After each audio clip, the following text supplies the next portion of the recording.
When investigators told a man his wife's body had just been found, they expected the questions a husband asks in that moment. Where? How? When can I see her? He asked none of them. He asked only whether he was being charged with a crime. Out off of Southeast Main Street, there was a body that was found in the house, okay? We were able to say that it is Cat, okay? I'm so sorry for your loss, sir. I met more people down here from Jersey than I have in Arm.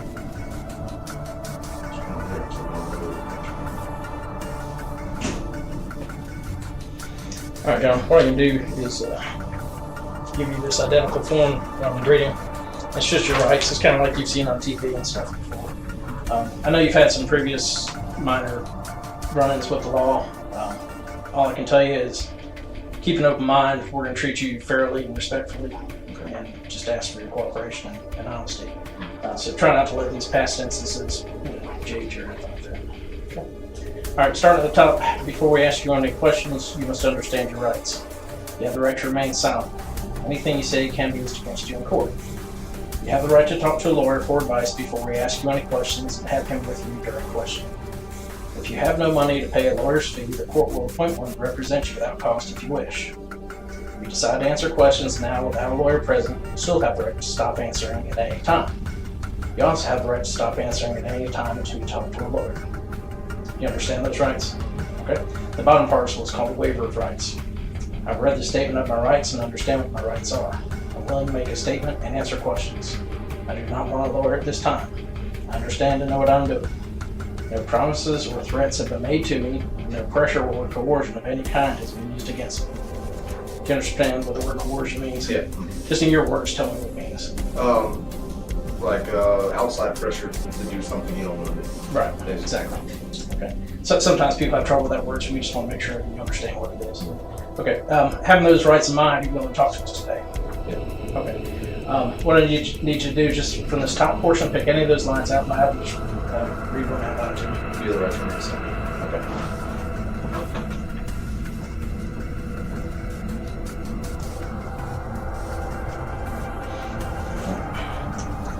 I'll give you this original copy. You'll get a copy of this before you go.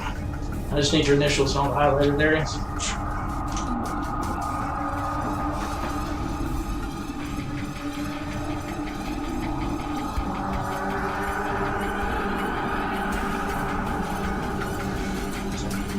You sign it and then initial next to the word coercion. Show them understand what that means.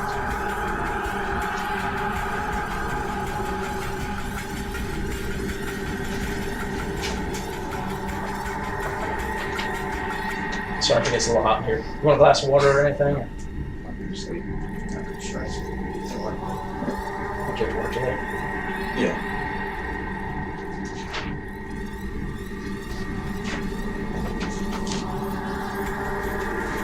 So I understand you've been deployed twice? Yes. Iraq or? Yeah. How long were the deployments usually? 12. For 12 months. When was the last time you got back? 2010. Where in Iraq were you? The first time I was down south, near Nasiriyah, was the main city, and that was like 200 miles south of Baghdad. And then the second time I was up north, and that was like 100 miles. You were tanker. So you actually drove the tank, or you? No, we were on Humvees and just now. We didn't take tanks. Okay. So you like patrols and stuff? Mm-hmm. The city we were in my second deployment was too small for tanks. So we were down all front line, houses, and all kinds of stuff.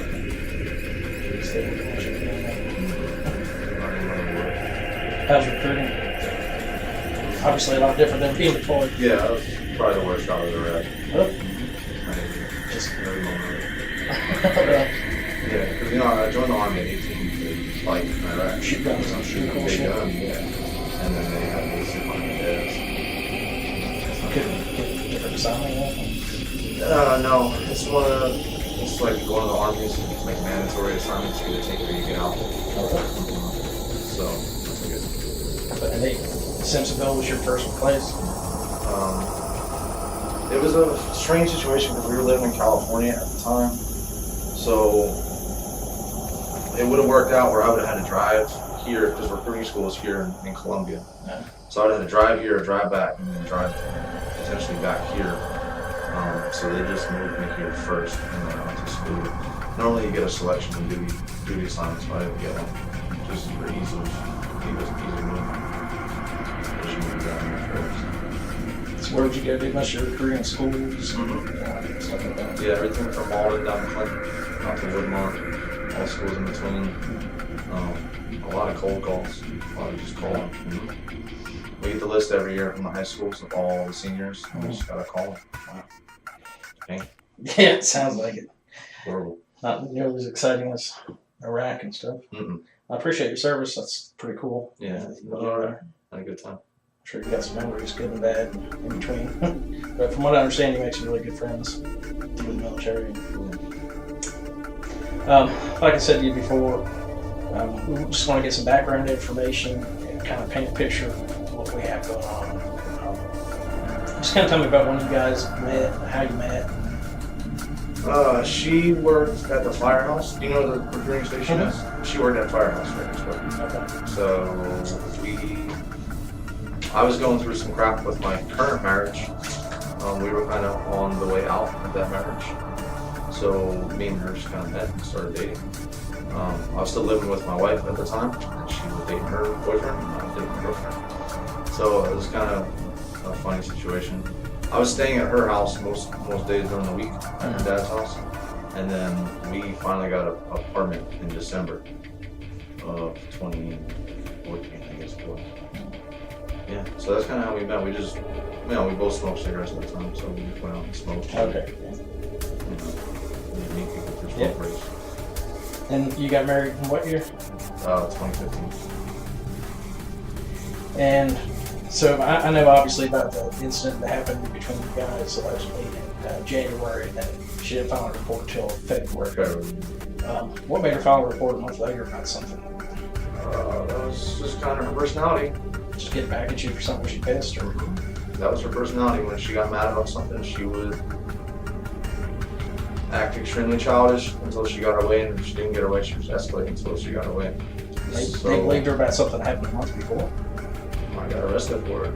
Well, that's what I'm saying, it's kind of strange. Whether or not they believed her, I still went away in handcuffs, and I still had to get bailed out of fucking county, and yeah. So whether or not they believed her, there was no, it was just a statement. Right, that's what I'm saying, it's just he said, she said. Yeah, I went away for it.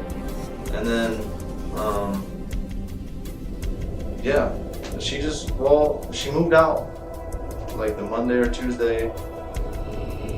She moved out in the early week, and by the end of the week she was back, like with her mom, like clearing out all of her shit. And then when I said, okay, bye. Because we had played that game before where she left, she would always come back. Yeah. Well, most of the time she would leave, I would beg her to come back, and she would come back. And then we'd make it another 2 or 3 weeks. And then she would leave, and then I'd beg her to come back. And then I just didn't beg her to come back. What kind of stuff were y'all arguing about? Everything. Just normal stuff. And then being a recruiter, I talked to a lot of different people. So I had 2 phones, and I talked to a lot of females, and she did my jobs. But that was my job as a recruiter. I had to talk to everybody, and she would like that. So we argued about that. And then one time I just didn't ask her to come back. And she came back like 4 days later with her mom, and they cleared out like all of her stuff up in the house. So that was, how far after your arrest for the domestic violence thing was that? Like a week or 2? Or? No, that was in January. What made her go file in February? Who knows? Okay. But, so she actually moved out in February? Later than that? She didn't permanently actually move out of that house until about April. But what kicked off the incident in January was she moved out. Okay. She moved out, took all her shit, came back, moved out again. I told her that time, just stay gone this time. I don't want to ruin my shit, ruin everything I do. Please stay away. Came back, like, a week later, with the police. So you guys weren't married long at all? 2 months. So it's kind of 2 months, and then we made it until fucking March. I called her the night, I know I wasn't supposed to, don't care. I called her the night I got out of jail. And she sat there and cried on the phone, and she was like, I didn't know that you were gonna go to jail. And I told her it's okay. You know, I forgive you. I'm a very forgiving guy. I don't give a shit. I can get over this. You know, I know who she was. She had the shortest fuse. And it wasn't even a fuse. It was one of those things you just pull it. It just fucking explodes. That was her personality. That's the personality. That's the person I knew. And I told her it's okay. It's fine. I'll take you back. I don't care. Let's just move on. And that lasted about 2 months. Probably till about the end of April into June. Or I guess that was end of April, into May. And she was like, that's when people started coming around the house. Like the Fountain Inn Police Department was like coming around the house looking for her. And I got nervous because I had a restraining order. So, Right. and I don't got family down here. She could leave. She could go to her mom's or her dad's and have some. I don't have anywhere to go. So I was sleeping in my car. Because I got a no contact order with her at work too. So I could be in trouble with 2 different ways. The military could put me on Fort Jackson. They put me in jail in Fort Jackson for 30 days for breaking a no contact. And then I got an actual restraining order with the state. So I told her, I was like, you gotta go. Like, we can talk. And we'll keep that on the low, but you gotta go now because they were coming to the house. Army investigators were coming to the house looking for her. Fountain Inn Police Department. So I was like, the one time they see you, they're gonna be like, "Hey, we got another conviction. Grab his ass." And I don't want to go through that because I've already been in that situation, and I don't feel safe in that situation. So she left in like April or May. How was your guys' contact after that? We talked on and off. At first it was real heavy because we were still like, we're in a relationship, we're just not with each other. It wasn't until probably about June that it went to more once a week, and then once every other week, and then we just fought like once or twice and then just completely broke contact. The only time I would hear from her after that is when she needed something, or when I assumed that she was like drinking or something, because she texted me random I love yous and stuff like that.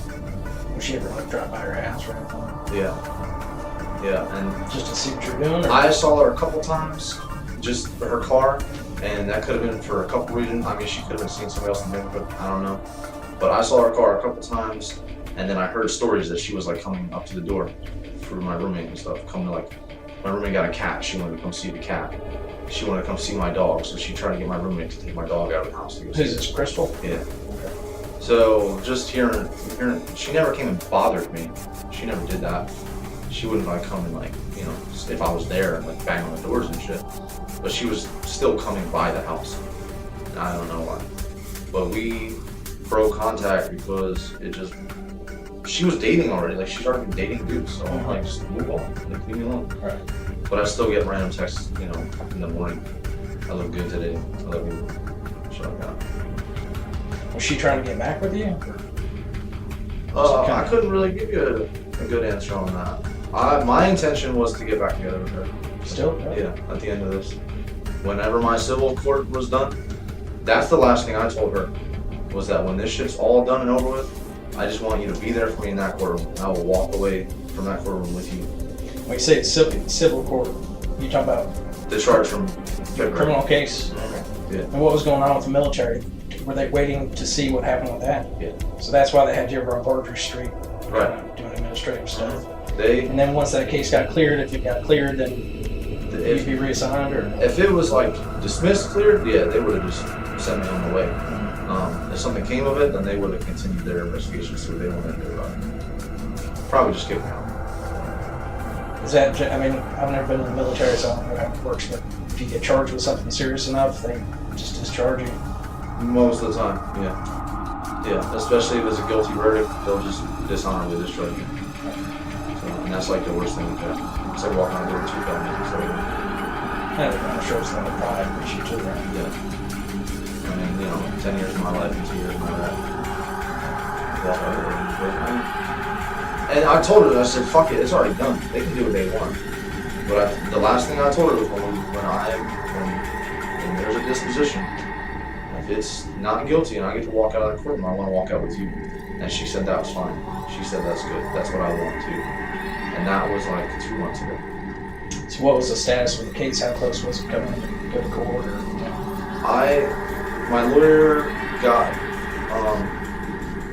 the solicitor to allow me to apply for PTI for the whole charge. So I got denied from that. I got denied from PTI. So now I'm just waiting. I haven't heard anything. I guess my thing went to the bottom of the file again. So I got it out. It's a story. And it took from March to June to get, okay, let's apply for PTI. By the way, Is that a public defender? no, that's what they want. They want to take no chances with a felony charge. Moving forward, so she moves out. You move Crystal and Brandon in to help out bills or whatever. It was pretty soon after they actually moved in. Yeah. Any other roommates? Hannah was living there for a little bit. Hannah Thompson. Yeah, while Katie was there. Hannah was going through some shit at home. Wayne was still there, and then Wayne got. Well, then Katie left before Wayne got in his car accident. So she left, and then Wayne left, and then Crystal moved in, and Hannah moved out, and now it's just us and Crystal. How did you guys meet Hannah? Was it like Katie's or Friend Cheyenne. and you and Cheyenne pretty tight, right? We used to be. No, you're not now. Because of this Because crowd. of this. I haven't heard from Cheyenne. I tried to talk to Cheyenne on Tuesday. Tuesday was the last time I talked to Cheyenne, and then she just dropped me off the face of the planet. So kind of shows who your real friends are. Yeah. When you ask somebody specifically for help because you're not in a good place and they blow you off completely, but you know they're out there having fun with friends. Yeah. She's not grieving right now. She's out partying right now. So you could at least text. She could at least text me back. I'm not sure if that. And then I already had to avoid the viewing. I can go on Sunday by myself because her whole family was there. And if I can't even get Cheyenne, who lived with me, and who I bought cars for and school books for and sent to and pushed to get a job and shit, if I can't trust her to be calm and level-headed, then how am I going to go to this viewing with her crazy-ass family there? Right. So the viewing was Saturday, right? Right, 2 to 4 on Saturday. When did you get? I went Sunday, 2:30 on Sunday. Okay. So they just had a private thing for you? Mm. Did you go by yourself? Yeah, well, I took Hannah with me. Did you? Yeah. How was that hard? Yeah, because I mean, first of all, there's nobody there but me and her, so we're just kind of standing there staring at like Katie's nasty, like dirty, disgusting body because they didn't even wipe her ass down. And then we're just standing there, like I don't know what to fucking say. I've been to a couple. I went to my own dad's viewing when I was like 15. I've seen people dead. I've fucking dealt with this shit before, and now there's nobody else there. You know what I mean? Yeah, it's kind There's of nobody else there because her family wants to be crazy about this shit. So I'm there by myself, dealing with it by myself. I'm dragging her around because she's willing to be dragged around. To be there, so I don't know. It's just been really stressful. Yeah, I can imagine that. You've been able to go to work for the majority of it, I guess. Well, yeah, I've been going. I told them I don't want any time off because I don't do any work anyway. Shit anyway. So. And Plus, you'll just sit there and go crazy, probably. Right, I don't want to just sit at home, stare at the walls. I don't have family here. Crystal works until 3. Brandon works until like 2:33. So I don't want to just be alone. Yeah. Tana work, or where she go? She works in the mall. JC Penney's in the mall. Now, does she live with you full time? Or she kind of? It's on and off. She stays when she wants. Okay. She live with her parents otherwise. So let's go to last Monday. You're working downtown. Right. What time roughly did you leave work? I'm I'm not going to hold you to the exact minute because I know if you ask me what I did last Monday. Yeah, I don't know. I don't normally just leave with Judy. So whenever, it's always between 2 and 3. Whenever Judy leaves, that's when I'm out the door too. They really only got me there for her, to keep her company. Right. And So what'd you do when you left work? I just went home, and then I got home, and recently I've been like running the trail behind the house. Because I hate wearing running shoes because my dog outside. So I take them out back and we run trails. So that day I went out, ran trails, and I went and sat by this little spot and watched fish. So there's a creek back there. Yeah, same. I'm doing it a lot recently just because I quit drinking a few months ago, and this really like helped me find out what kind of shit I like. So I just go back there and So your dog is hard. it's a yellow lab. Was anybody home when you got home? She Crystal and Brandon, and I had her. She was supposed to go to Sullivan Center that morning. She was already with me. But she's up there trying to get her GED. Hannah was with him Yeah, she's the one who drove me home. from work. Yeah, because she was supposed to go to Sullivan Center, and then we forgot. And we went home. What car did you drive home? My friends. Okay, so you I went to got- work in the morning, and she dropped you off and took the Prius. No, she was with. I don't know how she does, but most of the time she's either walks around downtown or she's in the car. Yeah, whenever she needs to go up there, she just rides. And then she was supposed to go to the Sullivan Center. Didn't, I guess. And then, So you guys got home around 3 roughly. yeah, Brandon and Christmas, Christopher. What did Hannah do? whatever she does. What happened after that? We went and met my friend Scott to get some money that he owes me. What's your name? He owed me $500 for when he crashed my car. $500 was the deductible, so he's gonna pay me back the deductible. He owes me $350 now. What did that happen?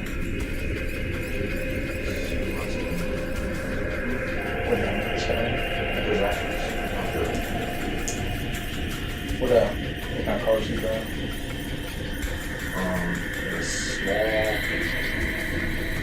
It was small hatchback, like a silver hatchback. I don't know the name. It's kind of smaller than the Subaru. The shit's even smaller than the Prius. Where's he from? Baltimore originally, and then he moved down here because he was hard on the well. Where's he staying? I don't know the address. He's staying with some old lady. Like in Greenville or family? Yeah, Greenville. Does he work? He was in the army with you? Yeah. Yeah, we You would got play. deployed here? We would play. He did the same kind of stuff. Yeah. And then he came home and got out. Well, they put him out because he started a habit of switching pills. So they put him out for that. And he kind of followed him since then. So it was you and Hannah that went met him? Yeah. What time is that roughly? I don't know, it was later. It was dark. So dark about 7-ish. Yeah. Did you go anywhere before that? No. So did you meet him and eat dinner, or did you just hang out? I ate. We ate while we waited for him. And then he showed up, dropped me some cash, and he left. What's the payment plan, or is it? If you can get it, yeah. I didn't ever expect to hear from him again. After he crashed my car, I stopped talking to him.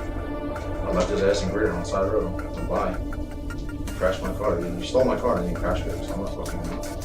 And that was like, I think it was a month or 2 ago. And then he just started calling me like last week. He was like, I'm in Greenville, I got money. I was like, okay, cool. So you guys were in the Prius? Yeah. So he's just saying that he's staying with some old lady somewhere around? Yeah. I just know it's Andrew. I know he's local, but I've seen him like 2 or 3 more times.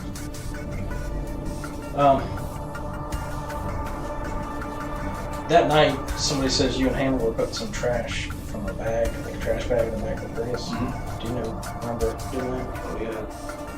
What was that about? Marley had like the most explosive shit on the floor and stunk up the whole house. Like fucking had to throw out like 4 towels. It was disgusting. And then Crystal left it for me to clean up. So, because it was like watery, nasty, I had to get like 3 or 4 towels to clean it up, plus the Swiffer, plus the dump bleach on the floor. So, yeah, it was pretty nasty. Okay. So why'd you put it in the car? to take it. Oh, okay. So yeah, our trash is always filled up. We used to have this entertainment center. I just chopped it up, so it was like the trash can was full. So you took that when you went to go to Zaxby's? Yeah, we were just gonna throw it out. Okay. So that dumpster. Do you have your phone with you that night? Probably. Yeah. What's going on? Yep, normally do. Yeah, I normally do. I normally have my phone. Unless I'm going out with Marley, I have my phone. Or I'm going hiking or something like that. I have my phone. Or leaving the car at least. Do you ever turn your phone off during the day or at nighttime? Only if it dies. Do you have a charger at work for it? Sometimes. I carry one in my pocket. I might as well take it out when I go wash clothes or whatever. You stay on a good bit during the day just to keep busy. All day. Facebook. Yeah. Facebook games, other websites. Yeah, pass the time, that's for sure. Now, a couple questions. When we notified you that Wednesday morning, excuse me, myself and the Baker Blauvelt from the coroner's office, you never asked us, what had happened to Katie or how she died. Is there any reason? Yeah, I've explained this to a few people because 20 people asked me that day what happened. I feel like there's nothing that could bring me. Yeah, there's nothing that information would bring me home. Like I said, I've experienced it. Yeah, and that's never really done shit for me. A good friend of mine, a lieutenant, was stabbed after he got out in the military. He was overseas in the Middle East for school. He was stabbed to death. Him and his wife were stabbed to death. That brought me no comfort finding that out. Knowing he was dead, I just had a friend recently kill himself. And I still don't know. It doesn't matter. Because that's the end state. It is what it is. It is what it is. They're already dead. How they died means nothing to me. So, and that's how I've been. I'm probably seeing people, military, seeing people down there. When was the last time you saw Katie? Face to face? And I'm not worried about this restraining order thing. Trust me, that's the last time I saw her was Cheyenne had a doctor's appointment. And Katie was there with the doctor. And I just coincidentally had a doctor's appointment in the same exact office. I just switched over to a new doctor. And they were leaving as I was checking out. So when was that roughly? 2 or 3 months ago. I don't know. We could get an exact date. But yeah, that's the last time I saw her. I don't think she saw me until she got out the door. She had been asking you for this paperwork from her medical records or pills or something? Or? Medical records. Okay. And what else? A dog food bowl. Had she called you one previous time and asked you to meet her? Right? She called me multiple times asking me to bring her stuff. First of all, Marley uses that bowl. He uses that bowl. And it's dog medical records. Dog medical records. You could probably walk up there to yeah, it's not like Hillcrest. Rules. There's no rules and regulations for dog medical records. So if you want, I feel like she was just using it as an opportunity to see to get you to come to her. And it wouldn't have been the first time. Right. There's been so many emergencies that come up. I need to see you right now for this, just to get there and be like, you want to smoke a cigarette? Yeah, that's. No. So it wasn't the first time. So you went to the viewing Saturday, right? Sunday. Sunday. She and Hannah were with her. Yeah. Now this Scott guy, how often does he come in? He lived with you for a little while? Well, yeah, he lived with me for a little bit, and then he crashed my car and kind of just left town. I think he went back to Baltimore for a little bit. I think he went down to Georgia for a little bit. So. When was the last time you actually saw him? Not yesterday, but the day Friday, maybe. So that would have been this week. Okay, where'd you see him at? We met at Smoke and Brew on Pleasantburg, because he has some money when he stays up that way, I guess. Okay, so he gave you a little bit more money. $40. He slowed it down. Slowly. He's down to $350. We agreed. And he was driving the same car. Yeah. So. Did you ever meet him anywhere else in this past week? He's been to my house. I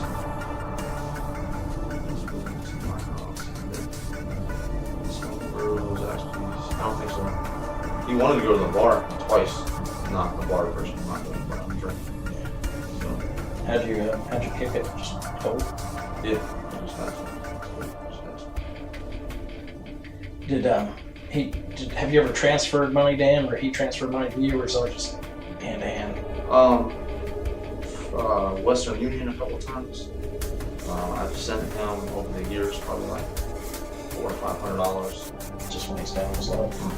Yeah. And then he sent me, he paid me back like twice out of that, like $100 here, $100 there. So, but that hasn't even been recent. That's been, within the year, but outside of 6 months. It's kind of like you don't expect it back. If you get it back, good. If not, then No, I always say, if you don't expect, if you need it back, then don't lend it out. Because especially with this guy. does he still have a dope problem? Or? He says no, but the last time I talked to him, he was acting the same exact way. You know how they forget the simplest of details that really can't even be overlooked. Like he asked me yesterday on the phone, do I owe you $450 or $350? Now you know that's a lot of money, and you just gave me money yesterday. So how did That's one of the little telltale signs that I think he is in the movie. Because that's why I won't let him around my house again. Is he divorced? He's legally married. I think they're pretty much, set on their separation. But she's not here. She's in Baltimore. We've heard a little bit about this abandoned house that was a hangout for a lot of younger kids and whatnot. You've been there before. Yeah. When was the last time you were there? Probably a few months ago. Who were you there? It's only like a group of people, so it's always going to be the same group. I just don't know if it's the same people all the time. So, generally, name some of the people that would be there. Cheyenne would be there, Allie would be there, Hannah would be there, I would be there, Wayne would be there, maybe Cameron, maybe Kimani. That's it from our little group. Where would you guys park when you hung out there? That gravel, when we first started going, like back in January, like last January, when they first showed it to me, that brush used to be cleared out so you could drive right through there. And then nobody would be able to see your car, so you wouldn't worry about the rest. Where would you guys hang out? In the house, outside the Like house? in the living room. Just go hang out. Been in the attic a couple of times. Because there's like a crawl space there. Like a hole. One of the closets you can find in the attic and out there. That's kind of stayed there. Mostly in the living room because the rest of the house seems like it in there. So, wow. You ever been down the stairs in the basement? No. Because the one side's all flooded out. And you can only climb down. And then the other stairs is like missing fucking like the last step. And it's all like, ooh, Sketchy. you can feel it. I don't know if you've gone down there, but you can feel it like every step. You're wobbling back. It's like you don't know how you're gonna get back up. You never decided to.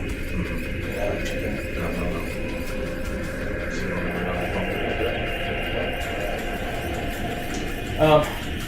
Let me ask, and some of these questions, I'm not looking to offend you. There's questions that we need to get answered.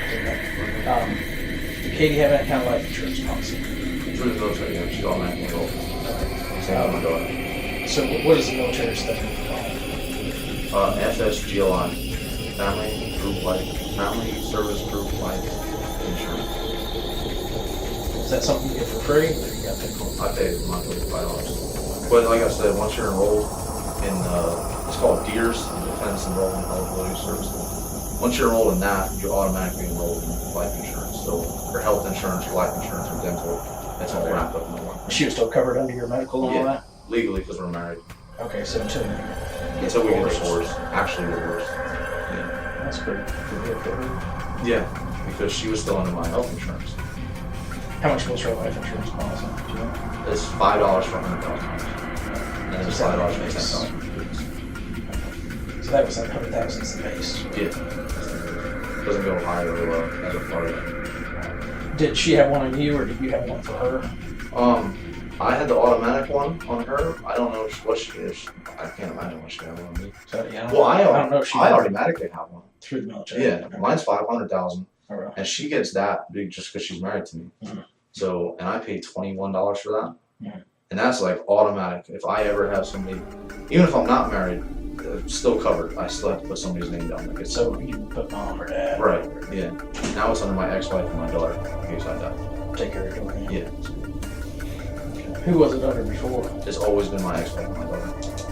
Just Because make sure she took care of it. yeah, you know, that's one person I know for sure that I have to take care of. It's my daughter. Yeah, that's good stuff. I'm a dad. She's a mom, so we understand that. Yeah, I explained that to Katie when we got married. I'm sorry, but So Katie knew. Did Katie know about the policy on her? yeah, I imagine. Yeah. She might not even, because of her time in the military, when she was in the reserves or whatever, they might have taken her off my policy. Because if you're dual military, then one of those people doesn't have automatic policy. Gotcha. So since we were dual military, I don't even think that she was enrolled anymore. Because, yeah, But she wasn't current military now. Right? no, she didn't make it through training. Oh, really? Yeah, she made it like 4 or 5 weeks. She got injured. She like fell in the obstacle course and it jacked her lower back all up. She had like something was like her lower back.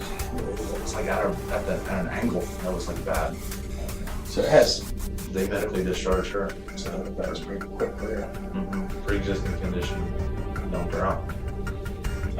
So has the insurance? So no insurance companies have contacted you to No. let you know any kind of policy. I know a lot of times they'll do it pretty quick. Have you ever, and it would probably be jokingly, I would assume, made a statement to any of your friends about wanting to kill Katie? No. Ever said, well, if Katie dies, we'll get some money, a lot of money to do it. No. Have you ever gone up to any friends and said, hey, would you do me a favor and take my car, take my keys, my debit card, my phone, go away for the weekend to Charleston, say, and that'll make it look like I'm out of town so I can kill Katie? No. So if somebody told us that, they're making that up. I believe so, yeah. That's the same type of shit that's been coming out of her family's mouth for the last fucking 2 weeks. And I'm getting kind of sick of it because I don't feel safe in my house anymore. There's cars parked out front of my house during the nighttime. And I know I got PTSD and I know I'm fucking watching them, but there's cars parked out front of my house. There's people driving by, and that's the type of shit, that's the narrative right there that's gonna get me fucking in trouble with some crazy motherfucker driving down and shooting up my house in the morning. Or somebody called my fucking ex-wife yesterday. Somebody called my ex-wife yesterday. And that's got me scared. What's her name? You talked to her yesterday. But Catherine. yeah, that's got me scared because my kid's there. And how did somebody get her number from here? How did somebody get her number from here? And then not just from here, not just from Simpsonville, but from some private number call her, blocked call her, so they can find my kid now. And that's the shit that's got me fucking paranoid and pissed off. Because I can't sleep at night because I think something's gonna happen to my house. That's all I got. So people say, oh, it's just stuff. Well, if my fucking house burns down, what stuff do I have? I get a check from the insurance company for $100 grand to pay off the house, but I'm still sitting homeless. So this pressure is coming from Katie's family? yeah, it was on Facebook. We got pictures, we got screenshots. This shit was all on Facebook. People were getting out my address. People can't walk to my house the other night. People walked to my house the other night. Were standing out front of my house. Did you recognize them? No, they were from Facebook. Crystal got in this argument with this guy on Facebook, and he's like, I know where you live. I can come there right now. What the fuck? Come here right now. Because that makes me unsafe. I got to barricade my front door because now you're telling people to come by my house, and her mom's been telling people to come by my house. They're trying to spin this fucking story against me, and it's got me terrified. It's got me scared as shit. Do you have any idea who killed her? No, absolutely not. This shit is ridiculous and it's scary as fuck. But I can't even be scared for Katie right now. Because I know Katie wouldn't want me in this situation. She doesn't be fucking scared as hell. talking about your ex-wife, Katie? I'm talking about Katie. Yeah. She knows that I'm gonna be like this, paranoid like this. Some people told us that recently they got in the backseat of your car and something had been spilled and they were told you they don't touch that. And I told Cheyenne, I just spilled fucking iced tea right there. Don't sit in that. The iced tea bottle's probably still in the back of my car right now. That was in the backseat? Yeah. How'd you spill it in the backseat? I just drink it and toss it. Oh, okay. I ain't the cleanliest person. I clean out my car once a week, twice a week, the most. And her fucking family's the ones putting that shit in her head because she was at my house on Tuesday. Just fine. Helping. We were both just fine, just talking to each other. Fucking dirtbag ass family. Well, you gotta understand right now, they're going through a lot too. I'm trying to understand, but I'm going through the same fucking shit. I lost a friend. Maybe not the best wife, but I lost a fucking friend. She would always be my friend. We would have always been the worst married couple on the planet, but she was always going to be my friend. Yeah, sometimes people make great friends but terrible lovers or whatever. Right. That's the way we've seen it. We just the worst couple. But we were always the best friends. It's not until you started bringing the relationship back into it that we start arguing with each other. I got plenty of text messages where we're just nice to each other, just talking about our day. Yeah. But then, one of us would be like, so we're going to come home. What are you doing right now? And then that would escalate to, we can't be in a relationship, we can't do this and that. It's just got me stressed out too. Nobody gives a shit. So when she was asking for the paperwork for the dog and stuff, had you decided you were going to give it to her and No. meet up? Or Told her to go fuck herself. just because something she could go do herself? Yeah. She could buy another dog? Yeah, she works there. You tell me you pass by 1,000 dog bowls a day, you can't borrow one, you can't take one. And then what the fuck's he been eating now since June? He needs this bowl. That's true.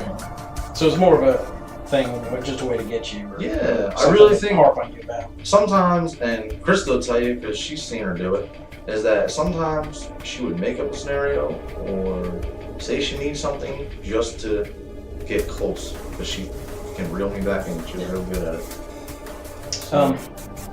She had a Ford Fiesta. Have you ever been in that car?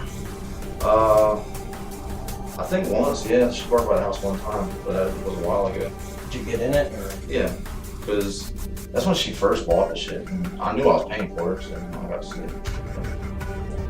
And the last time she brought Jupiter by the house a couple times. It's always been in that car. So did you get in it? Or? I've been in it, yeah.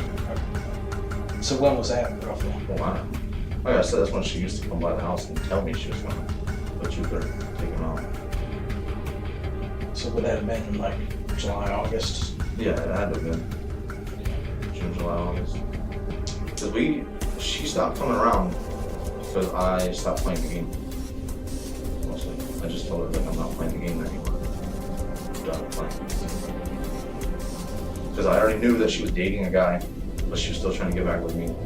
She started dating this dude named Bill. And then she was dating some dude before that, and then she was dating some other dude, and I'm like, just be with them. Did that piss you off? Mm-hmm. Oh wait, you had Hannah, right? Well, yeah, me and Hannah were dating, not really. But, she was living with me, so. Yeah. So for all intents and purposes, Katie thought you two were together. Right. And there's nothing I could have said otherwise. So. And then Cheyenne told her entire family that me and Cheyenne were dating. So then, that's the story. Dating, doesn't matter what I said. So then, since Hannah moved out back to her parents, no, I'm trying to say that I'm not dating. I don't know how much you know about cell phones and stuff like that. But as you go around, your cell phone's constantly Picking up towers. searching for signals and stuff like that. So with that said, is there anything, going back to last Monday, is there anything that you told me that your cell phone records would say otherwise? I don't believe so. You think so, or definitely not? Definitely not. There's a difference. Okay, well, I don't know. it's tiny. What if I told you that your cell phone did ping somewhere other than where you say you were? Then I'd also say that her cell phone came in West Virginia. Yeah, that ended up being a AT&T mishap. They put their car. Yeah, I don't know. What if I told you that Charles Scott's phone number came from the Secretary of Michigan? Not the guy's access.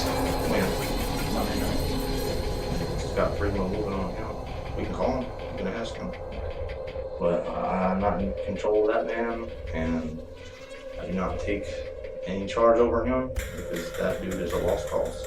I want my $350, and I would like to change my phone number. If I can move, I will move. Is there any physical evidence that we're either going to find in that abandoned house, on Katie's body, or on any of her clothing, or in her car, that is going to link you to her death? I don't believe it, no. Definitely not. And you understand that DNA evidence is it's a new thing. 100%. It's not new, but it's pretty accurate.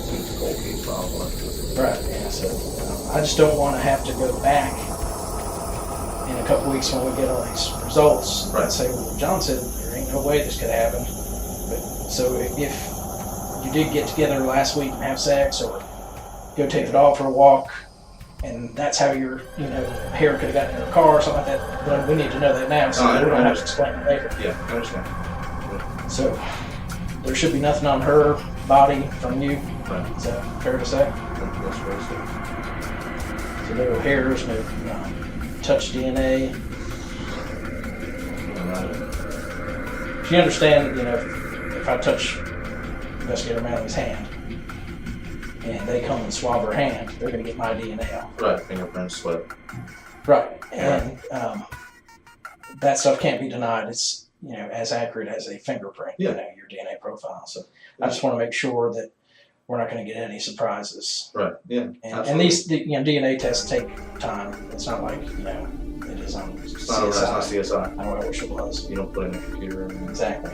So, left and right. but I've had cases before where we've asked somebody something and they say, nope, absolutely not. And then we do get results that match them. And they're like, oh, well, there was this time with such and such, so we have to, eliminate all that. Right, understood.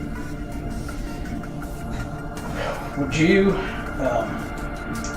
what we've been doing is offering polygraph tests. We've polygraphed a couple of people already.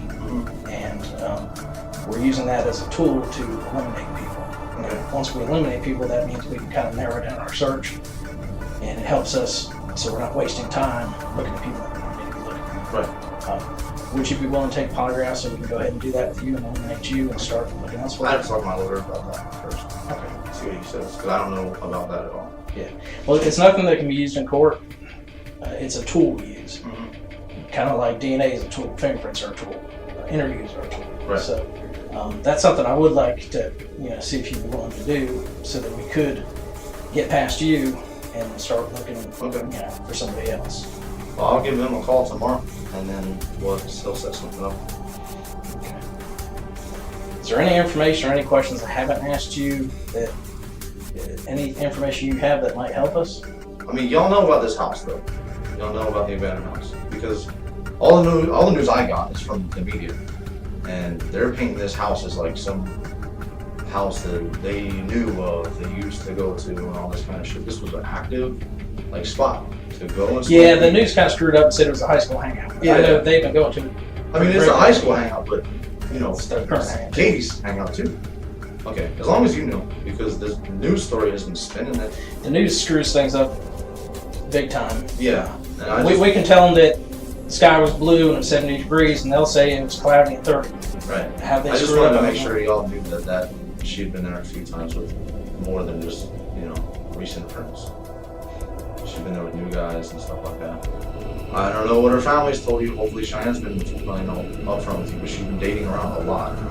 Okay. Yeah. Yeah, we're looking into some of that. Okay. Trying to see if maybe she came across somebody that, Yeah. there's a lot of cookies. Because she was on Tinder, and Tinder's just a face, and you make a Tinder profile. Oh, sure. Yeah. So she's been on Tinder more than for a fact. Saw it on. Have you driven Katie's car lately? I've never driven. I just saw it. Gosh, What about Charles? I don't think. Are you familiar with where White Horse Road is? Yeah. Because I've taken it. It's 25, right? Okay, then yeah. Do you know where Augusta Road and it meets? Kind of, it's like Augusta Road turns into 291. I don't know where the rest of it is. I'm sorry. Yeah, that's fine.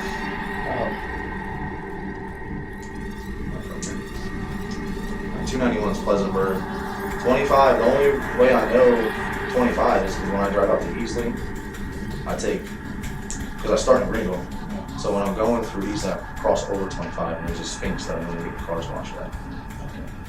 So the night, this Monday night that we're talking about around 6:15, sometime around that time frame, can you think of any reason your phone would show that you were in that area of Augusta Road, White Horse Road? Is there any reason you and Charles were talking a lot that evening? Yeah. See, that's the night that he was here. That's the night he was available. So that's the night I needed my shift. So you'll be on video at Zaxby's meeting him and eating? I was eating. He was in Zaxby's. Yeah. Alright, so you guys will both be on video? Mhm. Okay. What time was that roughly? I don't know. Whatever time you said earlier. Well, you said it was dark? Yeah, it was right. Okay, so dark is about 7-ish or so. That's Zaxby's on 50 video. Just to help us remember to find you, you remember what you're wearing? I don't know what jeans. A long sleeve or I mean, I can take the rest of it. It's like it's the thing. Hannah was in there with you. So white guy, white girl, white guy. So he didn't sit down. You know what he looks like? He's light skinned. He's got a ratty ass mustache. Shaved head. Not shaved, bald, but short. He normally wears a Baltimore hat. He's got Baltimore Ravens hat. But I'm pretty sure I could get him. Well, he probably ain't got it. He's just trying to duck and dodge. Because he thinks he's a one for his rest. He's an idiot. And I told him, call some people and find out, but he refuses to listen to reason.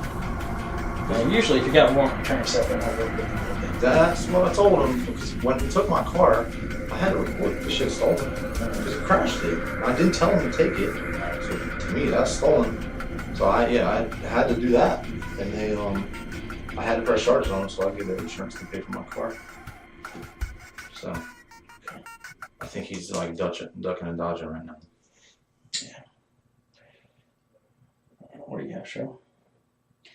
On your way to Zaxby's, you said you dropped the bag of trash off. Where'd you dump it at? I don't know. Probably, I think it was an apartment complex. Because they have the big dumpsters. I don't remember the exact location of it. Like down Harrison Bridge? Yeah, like Watertown and stuff like that. I think it was. It's all on video. And then where did you go after that? I think I should go home. With Hannah? Yeah. And where's I Scott? might have taken her home. I think I took her back to her parents' house. And then I just went home. I don't hang out with that dude. Now, some people said that car that they identified as Katie's was seen pulling into your driveway around 5 o'clock. Crystal told me that, yeah. Do you know what the deal is with that? And Crystal told me about that. But like we said, that's a normal move on her part. Right. So that really wasn't too much of a concern. I didn't even follow up. I didn't text her or anything when she did that shit. So. Well, if that was her, why would she back out really fast? Don't know. Because you said she'd try and stop by. I'm not trying to read her mind, so. No, I understand. But you said that she would stop by and try and see the cat, or stop by and bring Jupiter. When was that? Do you know? I don't know. Like back in the summer, or Whatever I recently? said. Okay. And then what happened Tuesday? What was your day like on Tuesday? Did you go to work? Tuesday, yeah, I went to work. I've been to work every day since. Do you remember talking to Cheyenne at all on Tuesday? That's the day Cheyenne stayed the night. Oh, so she spent the night with you on Tuesday night? I'm trying to think because I'm getting like Tuesday, Wednesday, and Thursday all spun up because I don't remember those days very well. I was really fucked up last week. Like, my head was gone. I couldn't concentrate on shit. And I wasn't sleeping. So I'm just thinking, I think Tuesday her and Kimani came.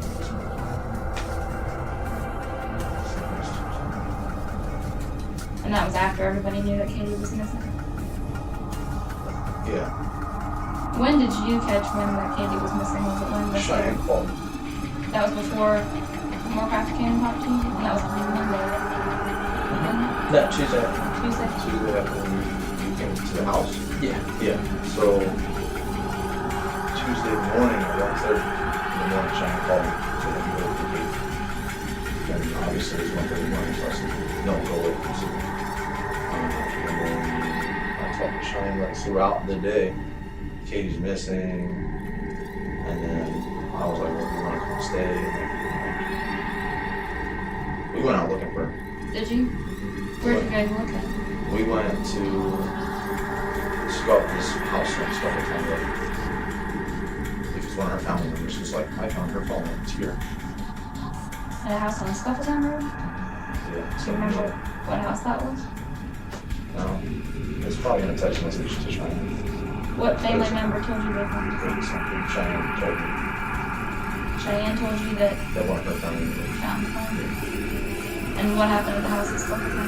We knocked on the door and said, you know Katie? And he was like, no. So okay, bye. And the car was there, and I'm like, let's go. Anywhere else? And then I asked her if she could stay because I was, at that point, her mom put up that Facebook message with all my information on there. So I asked Cheyenne if she could stay with me just as like a peace of mind. Just to ease my mind because I figured nobody's gonna fuck with me. Cheyenne's here too. So I had Cheyenne come stay. She left me. You said Kimani was spent the night too, so was he searching for you that night? Yeah, taking the car. And did you ever think to check the abandoned house that night? Cheyenne told me she already checked it. She told me she had been there and she already checked it. So I was like, what the fuck? And what time did you and Cheyenne meet up at the two remember? Came to the house. So you came there around 4:30ish. That's nice. And did she just come to your house, or did you meet up with somewhere else? Or? She was working. She was at work, and that's when. So it had to be 9 o'clock, 19 o'clock. She was at work, and I went to go see her at work, and I was gonna try and get a table in her section. So I just could see her and talk to her. And when I got there, they said that she was getting off. So then me, Kimani, and Hannah went to Sonic, ate some food or whatever, waiting for Cheyenne. Then she came, and we were like, what are we doing? So we took Kimani to home to get some clothes. She walked home to get some clothes. And then when she came back, that's when she was like, my aunt, I think she said, found her phone on Scuffletown Road. She's like, I have the address. And I was like, let's go. So we drove out there, and it was just some guy. He didn't know what the fuck was going on. He had like 2 regular ass cars. Her car wasn't there. So they're like, okay. So I guess that's it for us. We left out, so. But by that time, it was pretty late. She would get out of work. Actually get out of work was about 10. So that plan had to work the next day. So You just went back home? yeah, normally I'm like early to bed. And you and Katie still talked off and on once a week, twice a week, you said. And you know that she worked at PetSmart. Do you know what kind of hours she kept or anything? Don't know. I know she used to work there, and then recently she switched. But her hours have always kind of been different. Like, I knew when she was working third, it was like 10 to 7 or something like that. But I don't know her recent hours.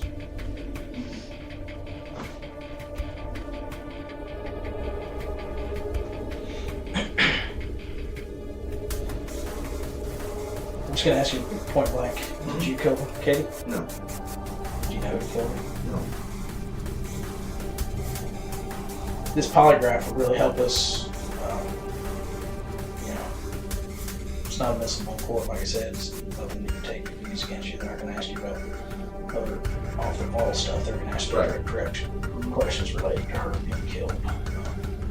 The quicker we can get rid of you as a suspect, we've already, like I said, we've done other polygraphs with other people, so it's not like we're targeting on you. Yeah. If we were, we wouldn't have waited, what, a week and a day before we brought you in here. So, That's what everybody was telling me. So I just yeah. just got my head kind of straight. I just been paranoid, man. Paranoid. I already got drug out of my house one time for not committing a crime. So, and I think I told you that when I sat down with you. Yeah, I've read the reports and stuff. I mean, I'm not saying the cops always do things right. And I'm glad that this is here and not found in. Yeah, I understand. You know, because y'all are completely different. They I mean, y'all just face value are different. play by different rules, so it's Yeah. almost like a different country. Sometimes we got like 20 cops in the So yeah, I told you that whenever you came out to work. I'm already kind of nervous. I'm just glad it's here. Do you have your cell phone with you? What kind of phone do you have? I got the B10, the LG B10. Does that have a lock code on it? How do you Yeah, it's got a lock. Is there a number lock? You mind telling me what the number lock is? Yes, dude. That's my pin for everything. Not gonna Look at that.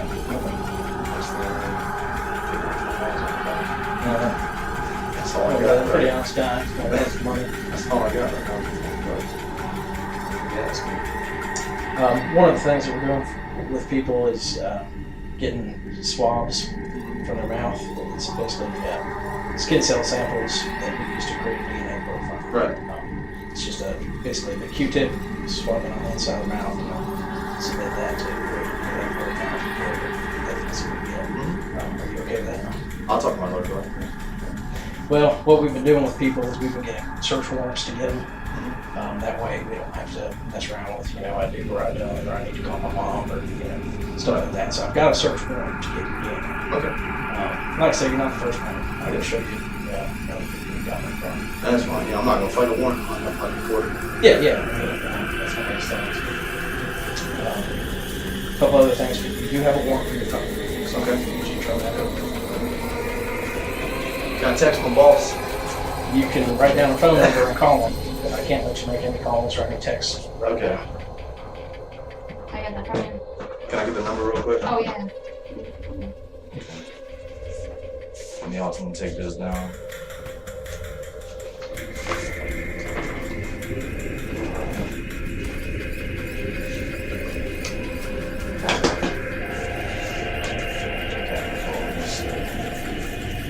Okay, I got two numbers now.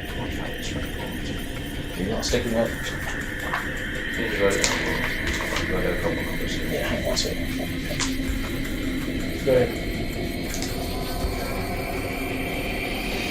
678 0508. You can write Fred next to that.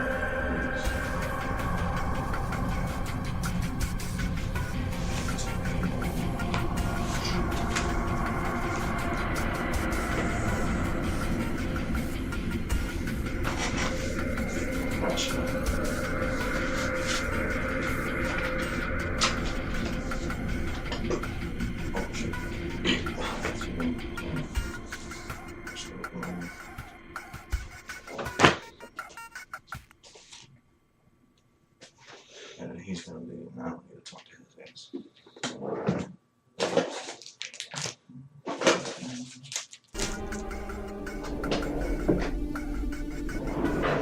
That's in blood. That's just a swab of your mouth. Painless.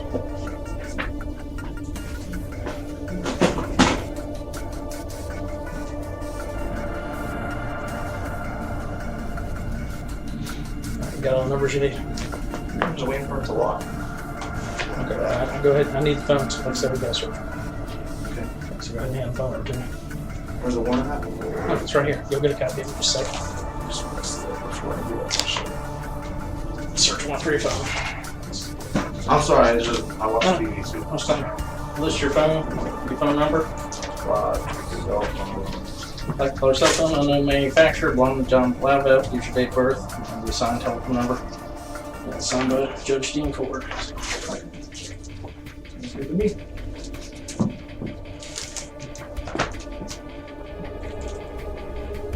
She'll, I'm gonna go ahead and just read this to him real quick.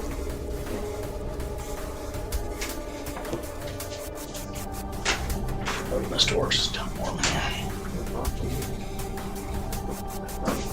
Okay, it says, to any bonded law enforcement officer of the state or county of the municipality of Simpsonville, it appearing from the attached affidavit, there is reasonable grounds to believe that certain property subject to seizure under provisions of section 17-13-140, 1976 Code of Law in South Carolina, as amended, is located on the following premises. Description of premise, like you told you, is a black and color cell phone of unknown manufacturer belonging to John Blauvelt, date of birth 9/8/88, with assigned cellular phone number of 856-419-3312, with Blauvelt used on 10/24/2016. Now therefore you are hereby authorized to search the subject premises for description property or property described below and to see such property if found. Description of property is to search for any and all saved, archived, or deleted data, including but not limited to text messages, phone call logs, contact voicemail, email, ledgers, lists, records, documents, or photographs taken from, derived from, or contained in the computer components of the storage media derived in the above listed device seized pertaining to the investigation of murder. Any and all investigations related to the owner, user of the cell phone lists to include but not limited to name, address, photos, internet browsing history, videos, and text messages. The search warrant shall not be valid for more than 10 days from the date of issuance. A written inventory of all property seized to the search warrant shall be made to John Blauvelt and issuing judge within 10 days from the date of this warrant. Such inventory to be signed by the officer executing this warrant, and a copy of such inventory shall be furnished from the person whose premises are searched if demand for such a copy is made. A copy of the search warrant shall be delivered to the person in charge of the premises search at the time of such search if practical, and if not, to such person as soon thereafter as it is practical. In the event the identity of the person in charge is not known or if such person cannot be found, after reasonable diligence in attempting to locate the person, a copy shall be attached to the prominent place on such premises and signed by Judge Ford.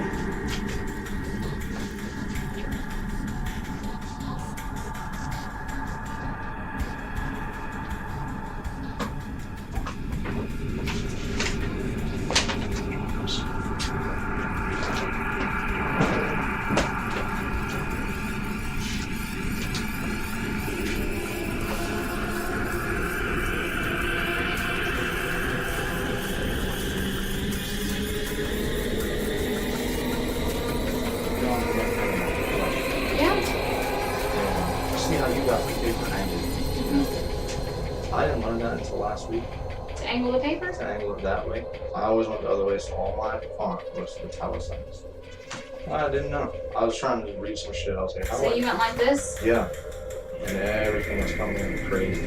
And I really didn't know this whole time. So I wanted to improve my handwriting. So I had to spend time on it. Now all of it's like straight up. Like, Yeah. I blame somebody, and I was like, You know, it's to suck being left-handed when you're in school and you have the right-handed desks and you have to always remember. That's probably why I that learned. hand right there, I start smudging.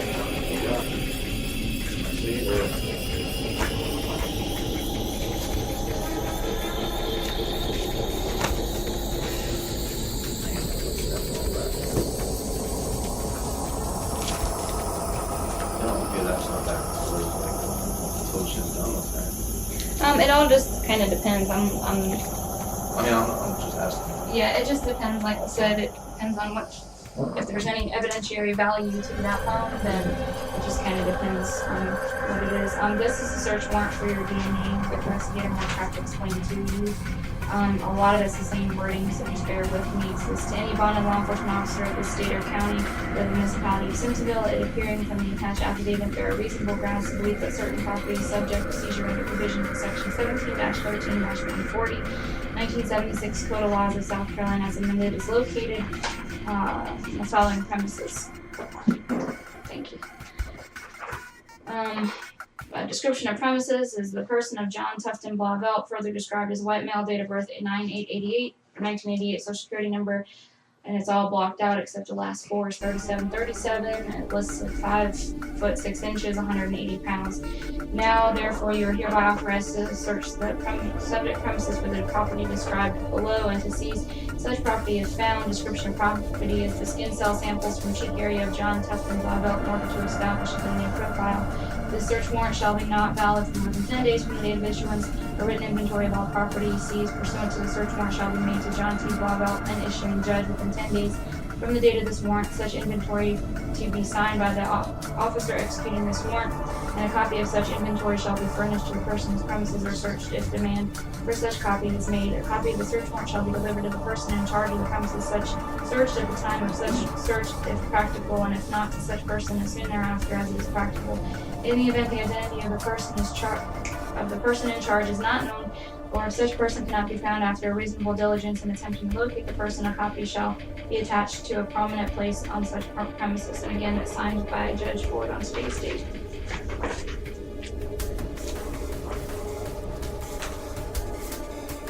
Do you have a Sharpie?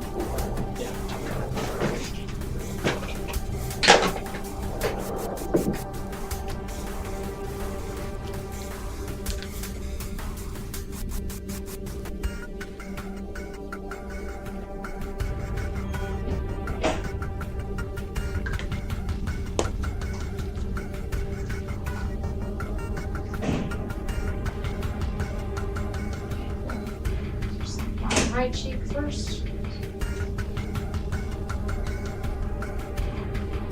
Okay.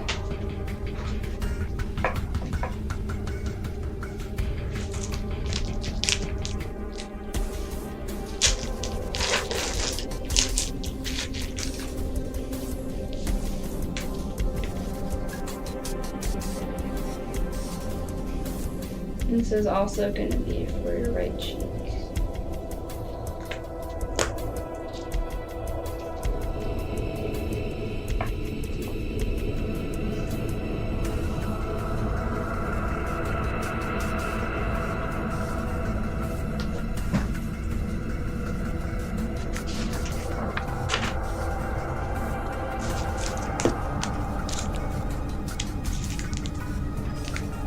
I've got to sign that DNA one more crack.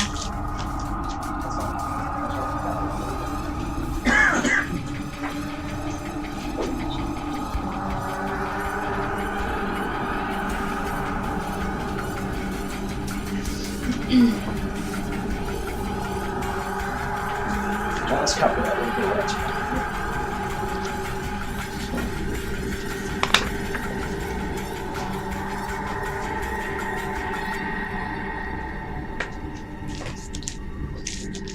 Can you do a total of 4?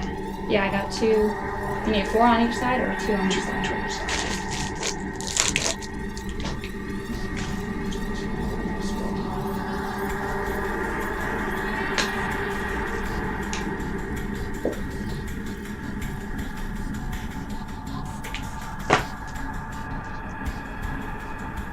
Okay. And this is for your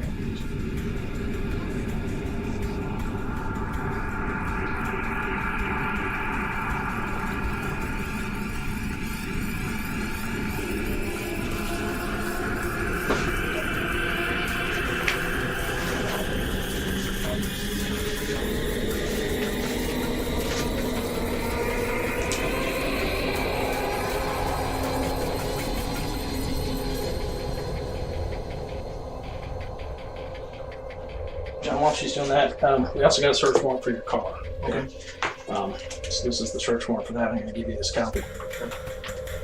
says to any bonded law enforcement officer in the county, in this state or county or municipality of Simpsonville, who appearing before the attached affidavit, there's reasonable grounds to believe that certain property is subject to seizure under provisions 1713-140, 1976 code laws, State of South Carolina as amended. It's located on following premises. Description of person, place, or thing to be searched: 2007 Prius, golden color, registered to John Tupton Blauvelt, South Carolina tag, KHJ933. Your VIN number is listed out. So you're therefore hereby authorized to search the subject premise for the property described below and seize such property if found. Description of property: interior and exterior search and processing of the vehicle, to include digital photographs, latent processing, collection of blood and other body materials, other body fluids and fibers, DNA processing, firearms and ammunition, spent shell casings, projectiles, cutting instruments, and/or blunt objects that may have been used as a weapon, cell phones and any other electronic devices used for communication, legal and illegal drugs or paraphernalia, notes, sketches, documents, accelerant samples, burn debris, and any other items that may be evidence in the investigation of the death of Catherine Ann Blauvelt. That's signed by Judge Dean Ford on November 1st. Probable cause section of the warrant says the applicant is an investigator with the Simpsonville Police Department and has 23 years law enforcement experience. The applicant has been assigned as an investigator for 13 years and has received extensive training in the investigation of violent crimes. The applicant is currently investigating the murder of Catherine Ann Blauvelt, which occurred on or about 10/24/2016. The victim's body was located in the basement of an abandoned residence at 817 Southeast Main Street. An autopsy determined the victim's manner of death to be a homicide. The applicant and other investigators have conducted multiple interviews with friends, family, and acquaintances of the victim and her estranged husband, John Tupton Blauvelt. These interviews have yielded multiple statements in which the interviewees stated John Blauvelt has made comments about his desire to kill the victim and his plan to hide her body in the house located at 817 Southeast Main Street.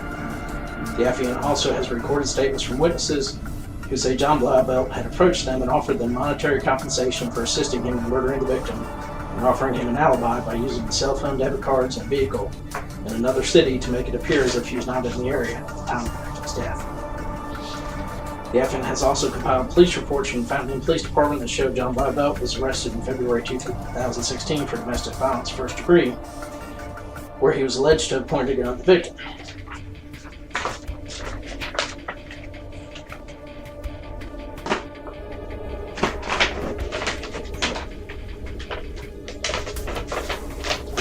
And threatened her life. John Blauvelt had a pending criminal charge that, if he was found guilty, would most likely result in his discharge from the U.S. Army, where he's employed full-time. Blauvelt has made statements to multiple persons about the existence of a life insurance policy he holds on the victim for between $100,000 and $150,000, in which he is the beneficiary. The applicant has obtained recorded statements from witnesses that state the victim's vehicle was driven to the residence of John Blauvelt at 10 South Kings Drive in Fountain, South Carolina on 10/24/16 at 4:56 p.m. This is the day the victim disappeared and was last seen alive. The witnesses describe the driver as someone other than the victim and state that the driver was wearing a black jacket with a hood pulled up. The witnesses stated 15 minutes after the victim's vehicle pulled out from the residence, John Blauvelt came up from the backyard sweating profusely and was wearing a black hooded jacket similar to the one of the person driving the victim's vehicle. Blauvelt did not have a shirt on underneath the jacket and claimed to have been running. The victim's vehicle was later located at 335 White Horse Road in Greenville, South Carolina, in a strip shopping center. Video surveillance from the area shows the vehicle being dropped off on 10/24/2016 at approximately 6:15 p.m. The second vehicle pulls up with the victim's vehicle and it matches the description of John Blauvelt's 2007 gold Toyota Prius. The second vehicle drives off after approximately 5 minutes with the driver of the victim's vehicle. Cell phone records from John Blauvelt's phone number, 856-419-3312, obtained from AT&T, place his phone in the area of 335 White Horse Road at the time the victim's vehicle was dropped off. It was the applicant's belief, based upon the aforementioned evidence, that the 2007 Toyota Prius belonging to John Blauvelt contains evidence related to the death of Catherine Blauvelt. Do you have any questions about it before we get that one? Do you have to take that car? Do you want to take my car? Yes. All right. All right. No, I got no question. That's a copy of that warrant.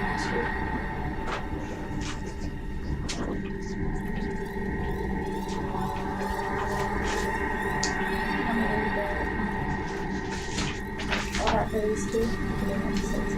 It's all basically the same. Do you want her to read these warrants so you're going to compensate? That's all for the swabs. Yeah, for the Swabs swabs and and the cell phone. Do you want me to read out the probable cause section just like he was? If it's the same shit, then It is. Having heard the affidavits yes, sir. and the evidence that is mentioned in those, do you want, is there anything you want to say?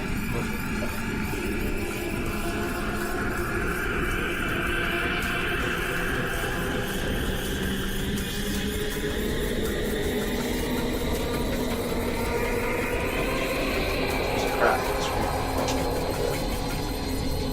Try and get a new phone. What kind of phone is it? This is an LG V10. It was sold to me. Put it like that. I didn't plan on getting a phone like that.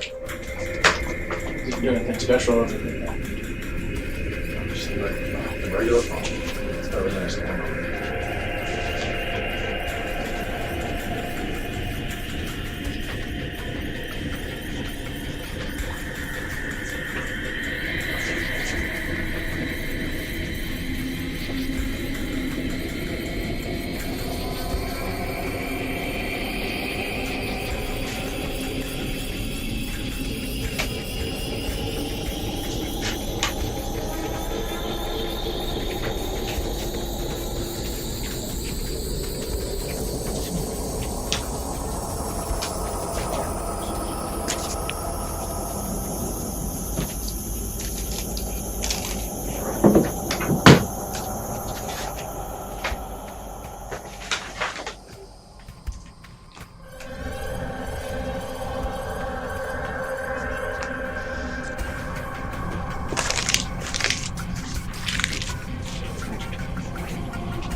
Should I send a text message to this number?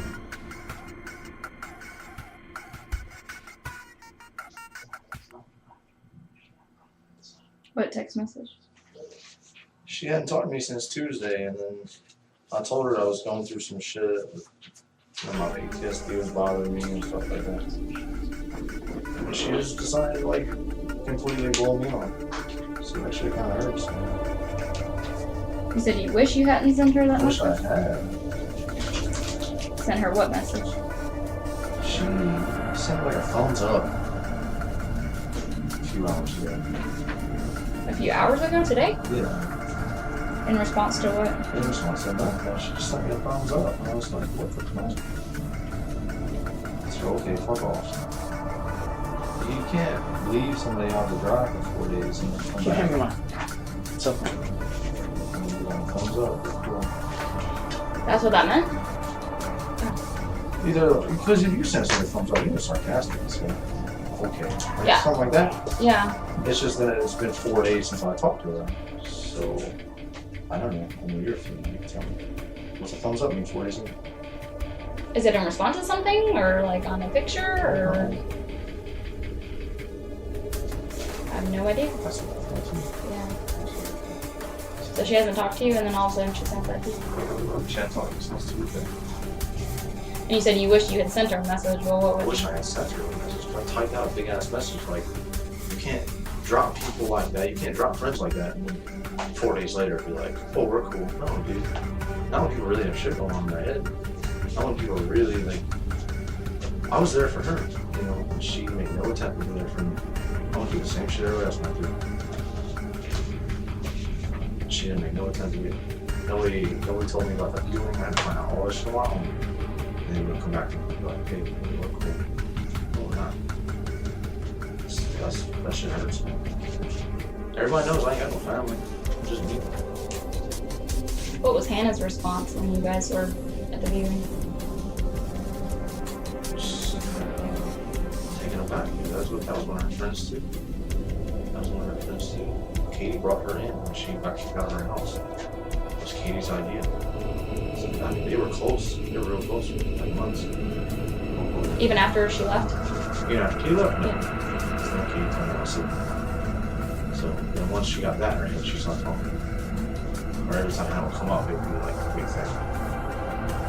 Me and Hannah have been good friends just because I worry about her. That's why.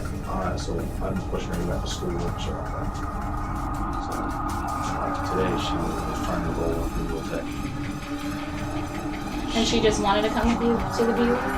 Because she knew we shot in there, and whatever Katie's been telling her family, we don't want to be a burden. It's not like we would have done shit. We would have showed up, given our respects, maybe hung out in the back door and left. But it's that feeling, that burden. Like if we really, really don't like somebody, and they're just in your presence, and you just feel like maybe they should have disconnected. So, and I know Katie didn't like her. And I know Katie told her parents all kinds of stories about me. So who knows what she said about her. So I guess it could go lots of things on Sunday. And then Crystal went on Saturday.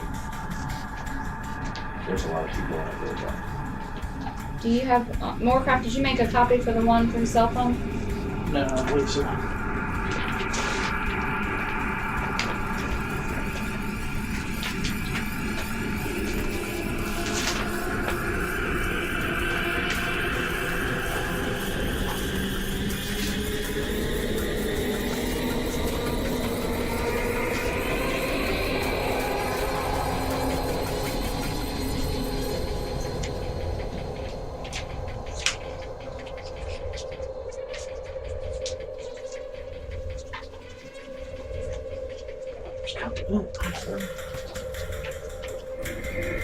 Everything else. She went to give the time and just record off. Is there anything else you want to say before we finish up the interview? That's now 4:59. What did you guys? What was your conversation? The dog. Y'all and Jupiter. She wanted his shit. She wanted his map records and his dog bowl, and I told her basically, fuck yourself. She wasn't supposed to be talking to her stranger. Yeah, this conversation is gonna be a little personal. I'm gonna just put it out there. What the restraining order deal? What's the deal with that? This was a charge that I got back in February 28th or 27th, end of February, domestic violence first degree. That she charged me with. Obviously when that happens, the state issues a restraining order. Right. And it's just never, I mean, they found and then told us that we can't lift it until my court is just has a disposition. Yeah. Okay. What has anything ever like that ever happened before? Have you guys ever had any big issues like that in the past? I mean, we were the worst couple. You know, we argued a lot, but I think it was just bad timing, honestly, because she was going through some shit, and I was going through some shit, and she just left one day. It was like a Tuesday, and then she came back Friday with the entire Fountain Police Department, and it was a pretty big scene. It was like a 4-hour thing. And then, I mean, fuck it, I'll tell you, but after that, we talked to her, we still, and we still saw each other pretty often. When was the last time you actually saw her? I'd say probably July, because she moved out in April, I think. She like stopped 100% coming over like in April, and then we talked on and off. Mostly she just wanted to see the dog and shit, so she would come over with her dog, Jupiter, and she'd see Marley for a little bit. But we couldn't really connect again. That wasn't really working. So she just kind of... Do you know if she had any issues with anybody? Anybody that would hurt her or anything like that? No, and I know that she's been dating around, and you know, it's whatever, because I've been too, but I just know she's been dating around. I talked to Cheyenne, and she said she was fine. She had I guess this guy that she's, I don't know if they're in a relationship or not, but this one guy that she's with who's pretty cool with her. You don't know who that guy is. I just know his first name is Zach. I don't know. I think he's a good like family friend. I don't know. I don't really delve into personal shit anymore because it kind of hurts. But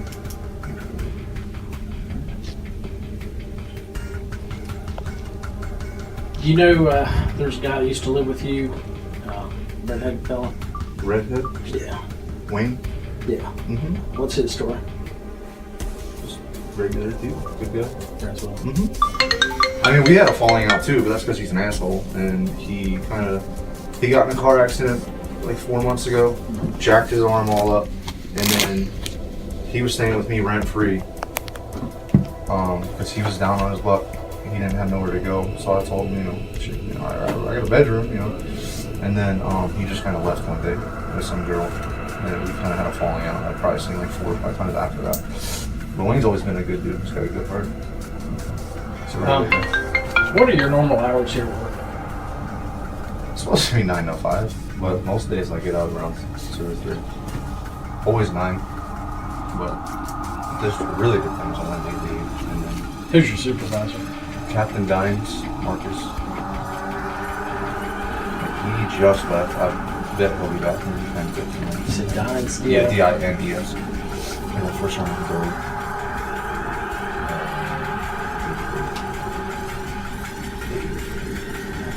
Did you work this Monday? Mm-hmm. What time did you work Monday? 2:30ish, 2, I don't know. Because they left on Monday to Easley, or the first sergeant and the commander, they go out to all the recruiting centers. I know he didn't go today because he took his personal car. But I just hung out here with Judy for a little bit and talked to her. Where'd you go after work? Home. What car do you drive? The Prius. Prius. Gold. Did you stop anywhere on the way home? Was anybody home with you? When I got home, yeah, my roommates were there, and Some of your roommates are from Crystal, Gordo, Gorto, and Brandon.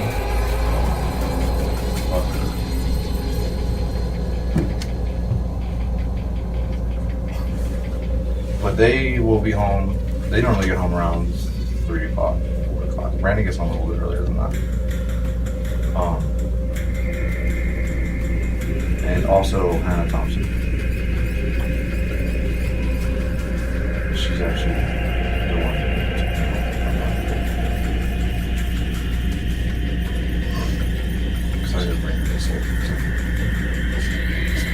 And like Gary said, I don't really care about the restraining order issue. I know people still talk when they're not supposed to and still see each other. That's just human nature. Yeah. Did you see her on Monday? No, no. No, the last time I talked to her was on Friday. But you didn't physically see her on Monday? Did you talk to her at all? On Monday, no. Do you have any text messages in your phone between the two of you?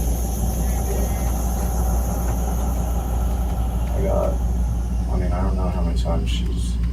The last text I had was October 6th. I texted her. Good. But all those unsaved numbers is her.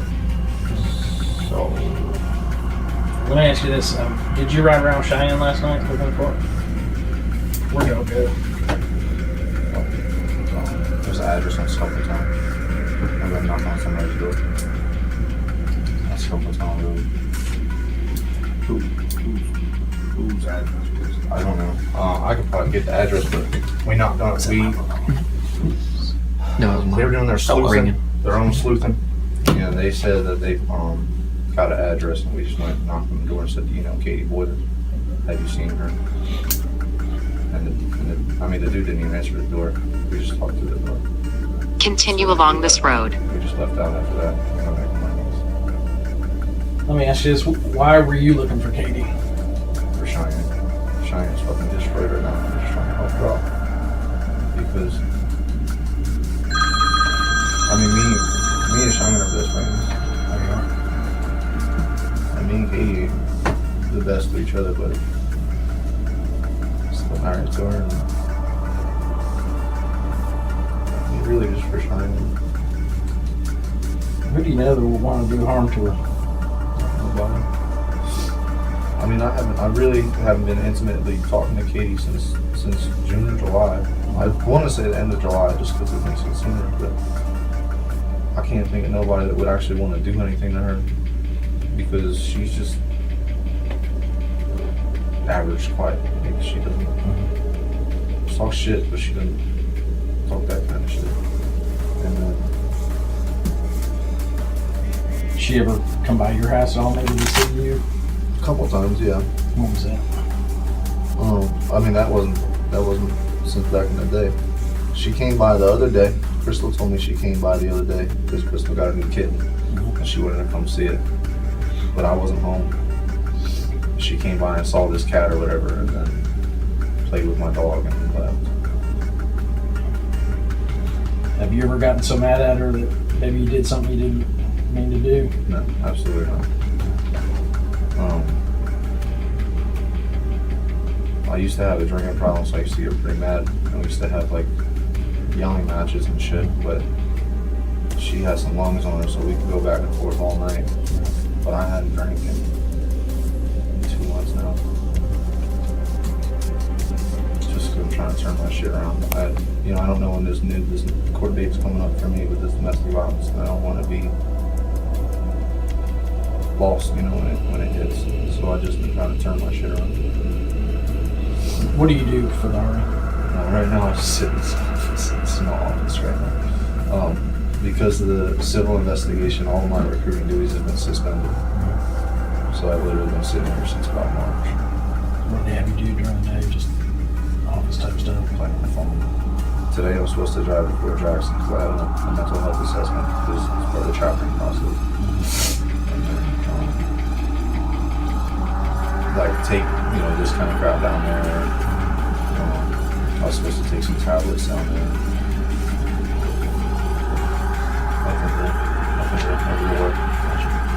Cheyenne, what's her relationship? That's her niece. Are they as close as you and Cheyenne? They used to be, and I think they were getting back to it. Cheyenne was pretty bad at her for a long time about this shit that went down in March. Because she was living with us at the time. Did she talk to Cheyenne about anybody she was seeing, or she did? I think so, yeah. Because Cheyenne told me last night that Cheyenne told me shit last night about Katie that I didn't know. Like she's been dating around and stuff like that. So I know that they were talking like that. Cheyenne hadn't mentioned anything to you about any issues that you may have been having. Cheyenne called me at 1:30 in the morning and was like, "Have you seen Katie?" I was like, "Fuck, go away, I'm asleep." And then the next morning I wake up and she's blowing my phone up. And I'm like, "What are you talking about?" So that's when we kind of started being concerned. And that's when we started. Are you familiar with this abandoned house? Yeah, Okay. that's the spot. What's the It's the spot? hangout spot. How come? I guess because Cheyenne and her friends found it, and then they have to, being teenagers, they gotta do the coolest thing they can imagine. So I guess it's hanging out at this abandoned house. I've been there a couple times. When was the last time you were there? Probably. Like a week ago, a month ago? It's been months. Am I being charged with a crime? Because he's recording me, and I'm not comfortable with that. No, And if I am, I'd like to contact a lawyer. Because this is uncomfortable.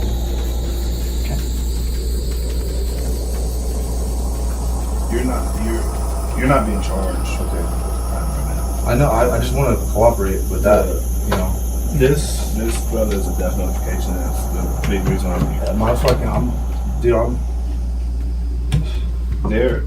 shook right Beginning now. this conversation, I understand. Beginning the conversation when I told you that we investigate every death or Yeah, anything except a natural death we investigate as a homicide until we can prove otherwise. right. That's the reason why that we all are here. Our conversation here is more for kind of. I mean, we certainly can if you want to. Yeah, just since we're doing it with everybody else.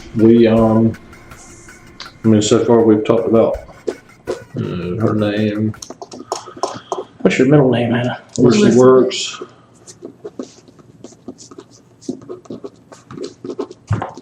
So what he's doing, I don't, See there, you're not bad. if you can read my handwriting.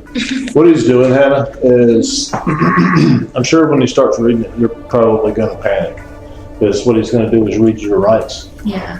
I want to explain to you that just because he's reading your rights, have you ever been arrested before? No, sir. Never. So a lot of times people like you, and when I say people like you, people that have never been arrested, oftentimes they probably hear that or see that on TV.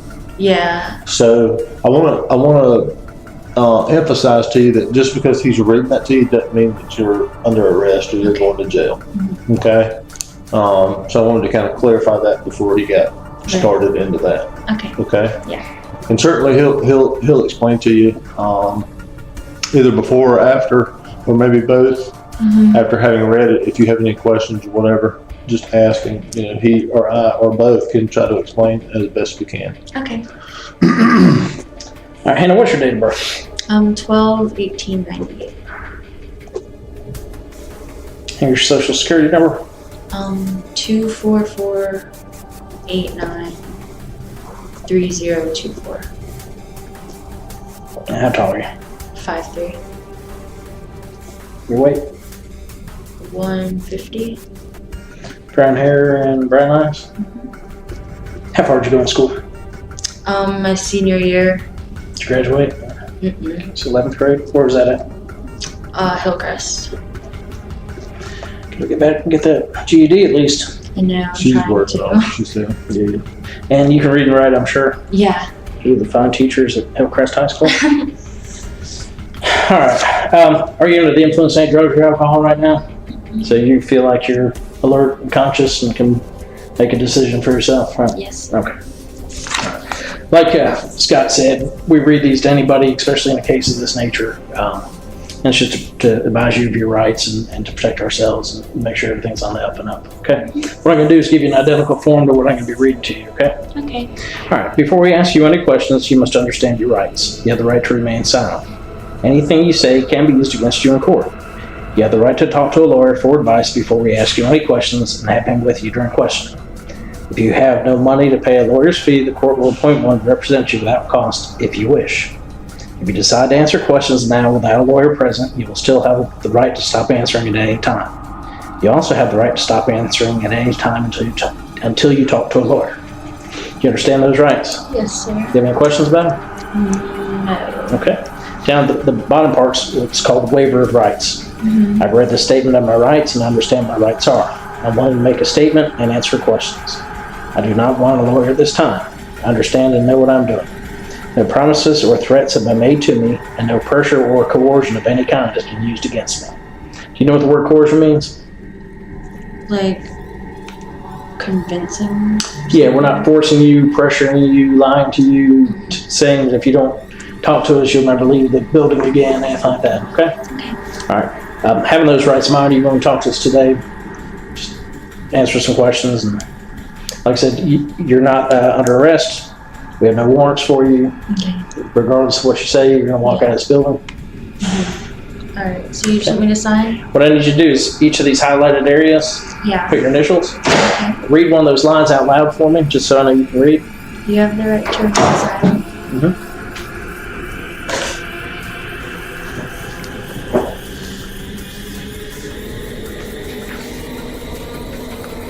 You want me to sign the bottom line? Yeah, initial next to the word coercion. And sign your name there. Do you have any questions about any of that? No, I don't think so. You want me to sign? Oh, my bad. She signed the copy. Oh.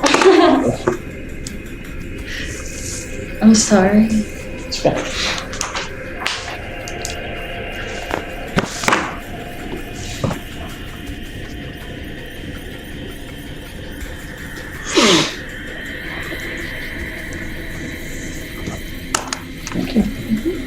Shirley, you want to sit over here? I'm gonna You want me to catch you guys up to where we are thus far? Or Yeah, let me just, this is Cheryl Manley. She's one of the investigators here. She's working on this case as well. Just so you know, we have audio and video record everything. That's because people like me who are old can't remember stuff. So when I come to type my report, I'm not gonna remember everything you said. So it's something I use to go back and refresh myself. All right, Mr. Hopkins, go ahead. So yeah, we've talked about her name, her address. She works at JCPenney's in the Haywood Mall. She worked there for approximately 2 weeks. She quite likes it. She's friends with John. She doesn't have a boyfriend. She lives with John but doesn't pay rent. So we got into last Monday. She explained to me that she woke up at approximately 8:30 a.m. Excuse me, went to work with John. Got there approximately 9 and left between 2 and 2:30. He works at an Army office in downtown Greenville. Is that right? Yeah. She told me they went straight home. They were in John's car. They got home between 3:30 and 4. The roommates were home, Crystal and Brandon. She went inside, took a shower, put on pajamas, talked to Crystal and Brandon. John came in about 4:35 from out back. They went to Zaxby's in Simpsonville around 7 or 8 and met Mr. Phil Scott. He is from Baltimore. Have I left anything out? I don't think I have. So you guys eat at Zaxby's. What do you do then? After we ate, we went home Okay. and we just watched TV. You remember what time you went home? Probably around 9. Who all went to your house with you? It was just me and John. Okay. This Scott fellow, what were you meeting him for? I don't know. He said he had to talk to John about something, and then they met up. I was in the car, yeah. Oh, you never went inside? Well, no. After we went inside, he met us out in the parking lot, and I just was in the car, and John went over to his car and talked to him for a minute. Did he come in and eat with you though? No, he didn't. What kind of car was he in? I have no idea. No clue at all? It was like, there was like 2 or 3 cars in between us, so I wasn't paying attention. Do you know what color it was? I think it was white. I don't know what kind of car it was though. Big, small? Small. So it was like a sedan or a hatchback or? Yeah, I think so.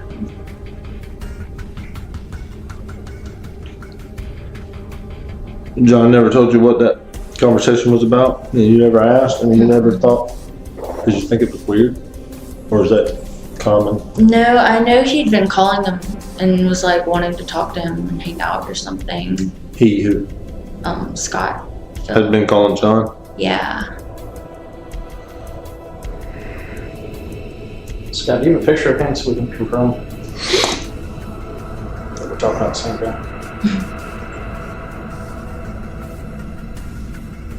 Who's that? That's him. Him. Phil Scott.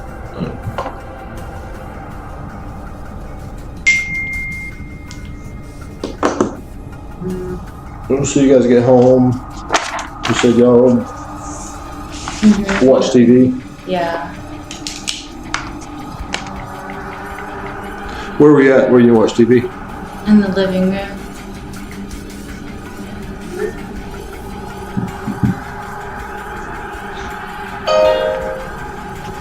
Do you have your own bedroom or do you and John share a bedroom? I have my own bedroom. Okay. You remember what time you went to bed that night? I don't remember, but I can tell you I usually go to bed around 10:30 or 11. Okay. I just don't, I don't pay attention to time like that. I got you. What were you watching on TV? Do you remember? We were watching Workaholics.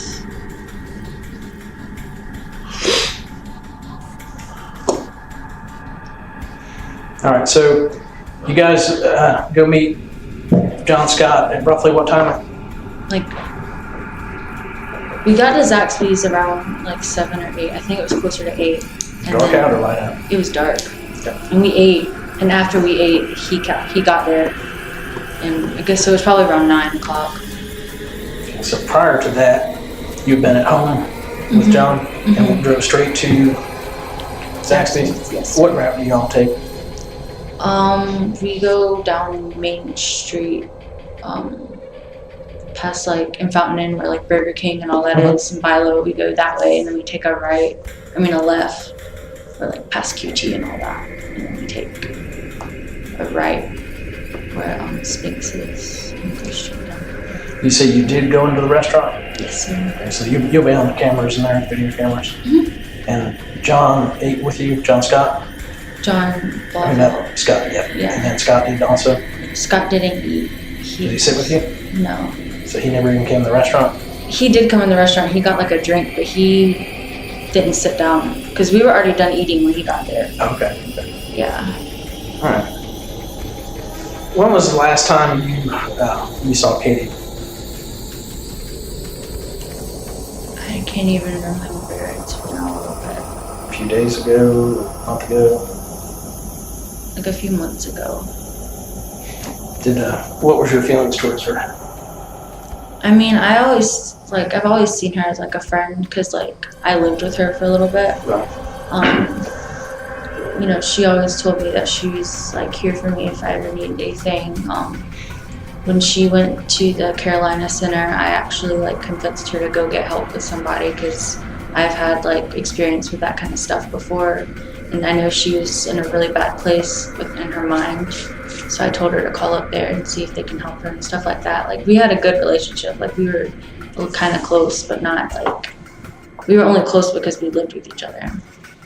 So is it fair to say you were on good terms with her when she was killed? Mm-hmm. Okay. Did you end up going to her visitation Saturday? No, I didn't. Okay. So you didn't get to say goodbye to her? I know John, I think, went there Sunday, right? He said he got to say goodbye to her Sunday. Mm-hmm. Okay. You didn't get to go with him? I went with him, yeah. I didn't go Saturday though because her family doesn't really like me because of her niece Cheyenne. Yeah. Yeah, we were like, kind of like off and on friends. And I think she might have said something about me that her family didn't really like me. So I didn't want to like ruin their day or anything, you know, by showing up. I didn't want to understand. That's respectful. Yeah. Did you go in the room and pay your respects, or Mm-hmm. how did that go? It was hard. It was really hard. I kept thinking like being really close to her like that. I kept thinking she was just asleep and like that she was gonna wake up. And it was just so sad to see somebody like really close to you like that. Cause like everybody I've ever had in my life that died, like they just died like from natural causes and stuff like that. Mm-hmm. But, It's a lot different when they're murdered. yeah, How long did you stay in the room with her casket? like 10 to 15 minutes. What did y'all talk about while you were in there? We didn't talk at all. Nothing. We just each had our like moments, I guess. Did John ever take his cell phone out and take a picture of her? No, he didn't. You sure? Or you can tell me. Some people do that. Yeah, no, he never did. What did he say about her? We got in the car and he was like, I don't understand why she was so dirty. Because she had like dirt on her body still. So while you were in that room, you two never talked at all? I kind of rubbed his back a little bit, you know, I told him that it was okay, but other than that, we didn't really talk. Was he crying? Were you crying? It's just hard, like, seeing somebody like that. I bet. Did John know how she was killed? He told me he heard on the news that she got stabbed. Where'd And then I read it. Where did he say she got stabbed at? He didn't say. Did y'all talk about the injuries to her while you were in the room? Not at all? Is there any reason somebody would say that you did? No.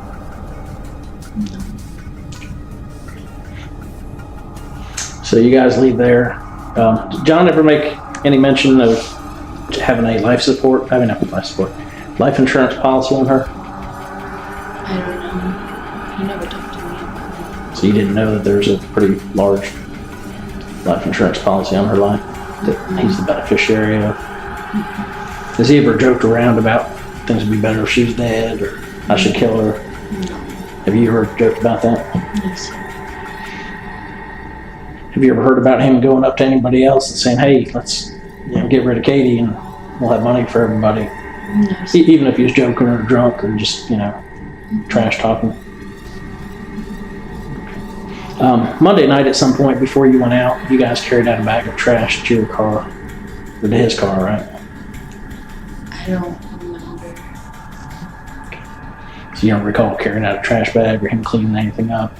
Mm-mm. Having to put stuff in the trash? No, sir. Just so you understand, we've already talked to John. We talked to him for over an hour. Mm-hmm. And we've been working this case steady since she disappeared. Right. So there's a lot of these things that we know the answers to. Mm-hmm. I can tell you already, you're lying to me. Okay? You do not want to get wrapped up in catching a murder charge. Right. You're 17 years old. You have your entire life ahead of you. Mm-hmm. You may love John, and you may think you two are going to get married and walk down the yellow brick road. Okay? But no man and no woman is worth going to prison for. Mm-hmm. Do you agree? Yes, sir. Okay. So who is it that you should be looking out for right now? Myself. Exactly. Okay? So let's stop lying to each other. Okay? I'm going to tell you a little something. At the funeral home, we were there. Okay? There was a camera in the room. There was a recorder in the room. We heard everything you guys said. So do you want to go back and rehash that? I don't. It was not easy to see her like that. It was really not easy. It was really hard for me. Is that why there was some giggling and stuff? There's not any giggling. Hannah, listen, don't do this. I mean, what you're trying to do is make light of it. You don't understand that this room, we had video and we had audio set up so we could watch you guys. And you guys were there. He and I were there, as well as another investigator from Simpsonville Police Department were there. We were in that building. When y'all left, 10 minutes later, we left. So stop digging that hole. It's time for Hannah to look out for Hannah. Quit covering, quit BS. Okay. Listen, I'm telling you, I don't know about you, but I know Moorcraft and I, we've been doing this longer than you've been alive. Mm-hmm. You're not slicker than us. You're not going to outsmart us. We've talked to people, and I know Investigator Manley has too, although she doesn't have the years of experience that Keith and I do. But quit with the digging the hole. Don't do that. You understand this is a murder investigation. Yes, sir. This isn't a face slapping. This isn't a domestic violence. This isn't contributing to the delinquency of a minor. This is a murder. You understand that? Yes, sir. You sure you do? Yes. Let me just show you something just so you do understand that we're not making this up. That's the casket. In a little bit, you guys will come in and you're standing there. John's standing there with what looks like his phone. Okay? And then you can hear you tell him to stop taking pictures. He didn't take any pictures, I swear. Yes, he did. He's on video, Hannah. But I swear he didn't take any pictures. Did he hold his phone up? I can't even remember. We can. We were watching. Okay. Then you, Hannah Thompson, told him to stop. You told him to stop taking pictures. So obviously, you were at least showing some respect for this dead lady. Yeah, she was my friend. Well, And you probably were friends at once, at one time. yeah. And then at some point things went south, and I would venture to say you would agree with me, things went south when you and John got together. Is that accurate? Okay. So when you told me earlier that you and John aren't an item, that was a lie, right? No, we're not really, there's not a label on it. So who are you dating? I'm not dating anybody. But if you look at your Facebook status, you just posted on Sunday that you're currently in the most amazing relationship ever or something along those lines. So who was that relationship with on Sunday? It was with John, but we're not in a relationship. Like, we're not dating. I just have a good relationship with him. Let me ask you this: if you want to keep going down the road a line, who's that? That's Kate. Do you want me to keep scrolling through the hundreds of pictures we have? What do you think about somebody that would stab a girl in the neck to the point where the knife went all the way through to the other side, and then stick her body like a piece of trash in the basement of an abandoned house to sit there for a day and a half before somebody finds her? Look at her, she's right I here. don't want to look at her. That's your friend. I don't want to do this anymore. Don't want to do what? Don't want to help us find out who killed her? All you gotta do is tell the truth. It would be so easy. I can't look at her. Can I can't look at her. can I tell you something? To tell the truth, you don't have to try. It just flows. It just comes out. You know what I mean? I don't want to look at her. Okay, she's gone. Can I please leave? Can I please leave? Hannah, this is a friend of yours that I we're know, trying to do. and I want to help, but I Hold on, can't. listen to I me. feel like Listen to me for just a second. She used to be your friend, regardless of how you felt the day before she went missing, okay? Regardless of how you feel for John, and if you were, jealous of them because they have a connection, because they're still married, whatever.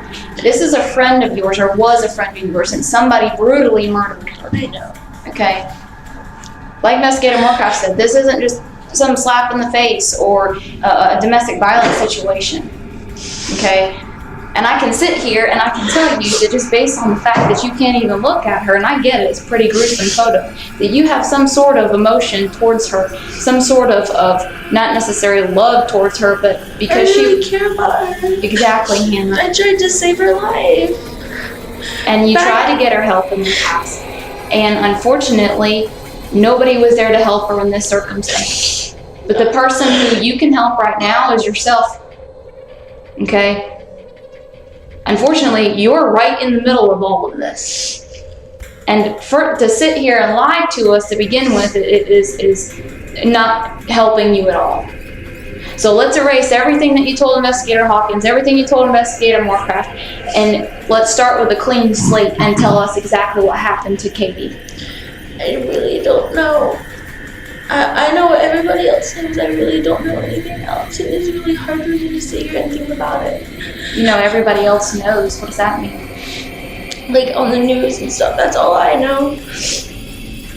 It's stuff that, her family knows, like Cheyenne, and, just stuff that I've heard on the news. Because, all last week, I just kept looking at the news to, see. Okay, Hannah. It's just me and you in the room right now. Okay? It's just... Hold on. I've sat here, and I wasn't here when you talked to Investigator Hawkins, okay? Investigator Moorcraft talked to you for a little bit, and I sat here and I watched you, okay? I need your help. Woman to woman, if that were one of my friends or somebody that I was friends with in the past, I don't care what I felt like with her prior to her going missing, I would do everything that I could to try and help her. But you are dating, whatever label you want to put on it or don't want to put on it. Whether you're having sex with John or you're not having sex with John. You're in some sort of relationship with John. The one man that Katie was married to. Okay? And we're aware of the issues between John and Katie in the past. We're also aware of what people have told us about you and Katie. And it's not just one person. It's not just Katie's family. It's not just people that just hate you or hate John. These are many different people that I've interviewed, he's interviewed, Investigator Moorcraft has interviewed, and all of their stories line up. They're telling us that you didn't like her one bit.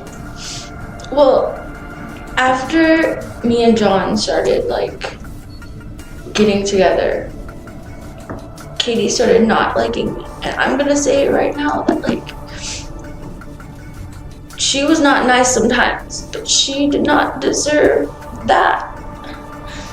What she deserves right now is for us to figure out who did this. I know. And at this point, nobody needs to cover for anybody. And if you know something and you're trying to cover up for it, you're gonna go down with the rest of them.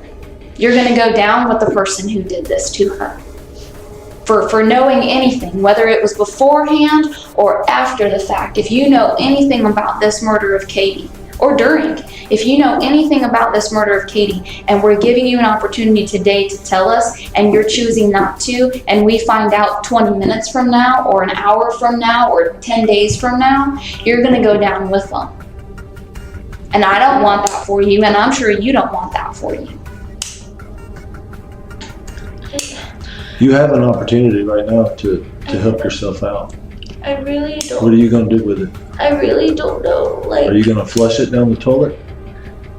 Don't do that. Remember back in the times when you were Katie's friends. She didn't deserve that. Do you have any sisters? Would you want that to happen to them? And would you want us to be sitting here talking to somebody who knows something about your sister's murder and be lying to us like you are? You wouldn't want that. I don't know anything about her murder. You do. I don't. You do. I really don't. We really do. You do. We know more than you think we do. I think which is evident. I don't want to talk anymore right now. Okay. Because You know who else can't talk right now is Katie. she's not able to ever talk again. So we have to talk for her. And you being a former friend of hers can talk for her sake too. Because there's been several days since you guys found out that she had been murdered. Mm-hmm. Several days since you guys have found out she was missing. And no matter what kind of human being would brutally murder another person, they're gonna end up talking, they're gonna end up saying something, Hannah. And again, whether somebody slipped up and said something to you before, during, or after the fact, and you're keeping it to yourself, you are just as guilty as the person who put that knife through her body. And to throw her away like a piece of trash, I mean... Hannah, I realize you don't want to talk anymore. I apologize for interrupting you. But I'm going to leave you with one thing only. I've worked a few murders in my day. I've worked one or two, actually more than that. I can tell you with 100% certainty, an investigative man may or may not be able to confirm this, but I can tell you with 1,000,000% certainty that when you have something of this magnitude and with this many people involved and or have knowledge, they talk. Eventually, they talk. Somebody will talk. Somebody will be sitting in that chair right there because they're going to want to save their tail. You may not want to today. You may not want to. Because apparently it hadn't hit you. It hadn't hit you yet that you have the knowledge that you need to tell us. But it will. I promise you. And I can go ahead and tell you this. I can tell by your demeanor, you will be seeing this again. And it'll be different circumstances. You understand what that means? Good luck to you. Do you know the password for John's phone? What's his password? I have no idea. What's his password? I know you know what it is. It's his password for everything. I don't know his password. Yes, you do. He said you did. I don't know his phone password. Why would he tell us that you have it? I don't have his phone password. It's his password for everything. What is it? He doesn't have a phone password. How can you?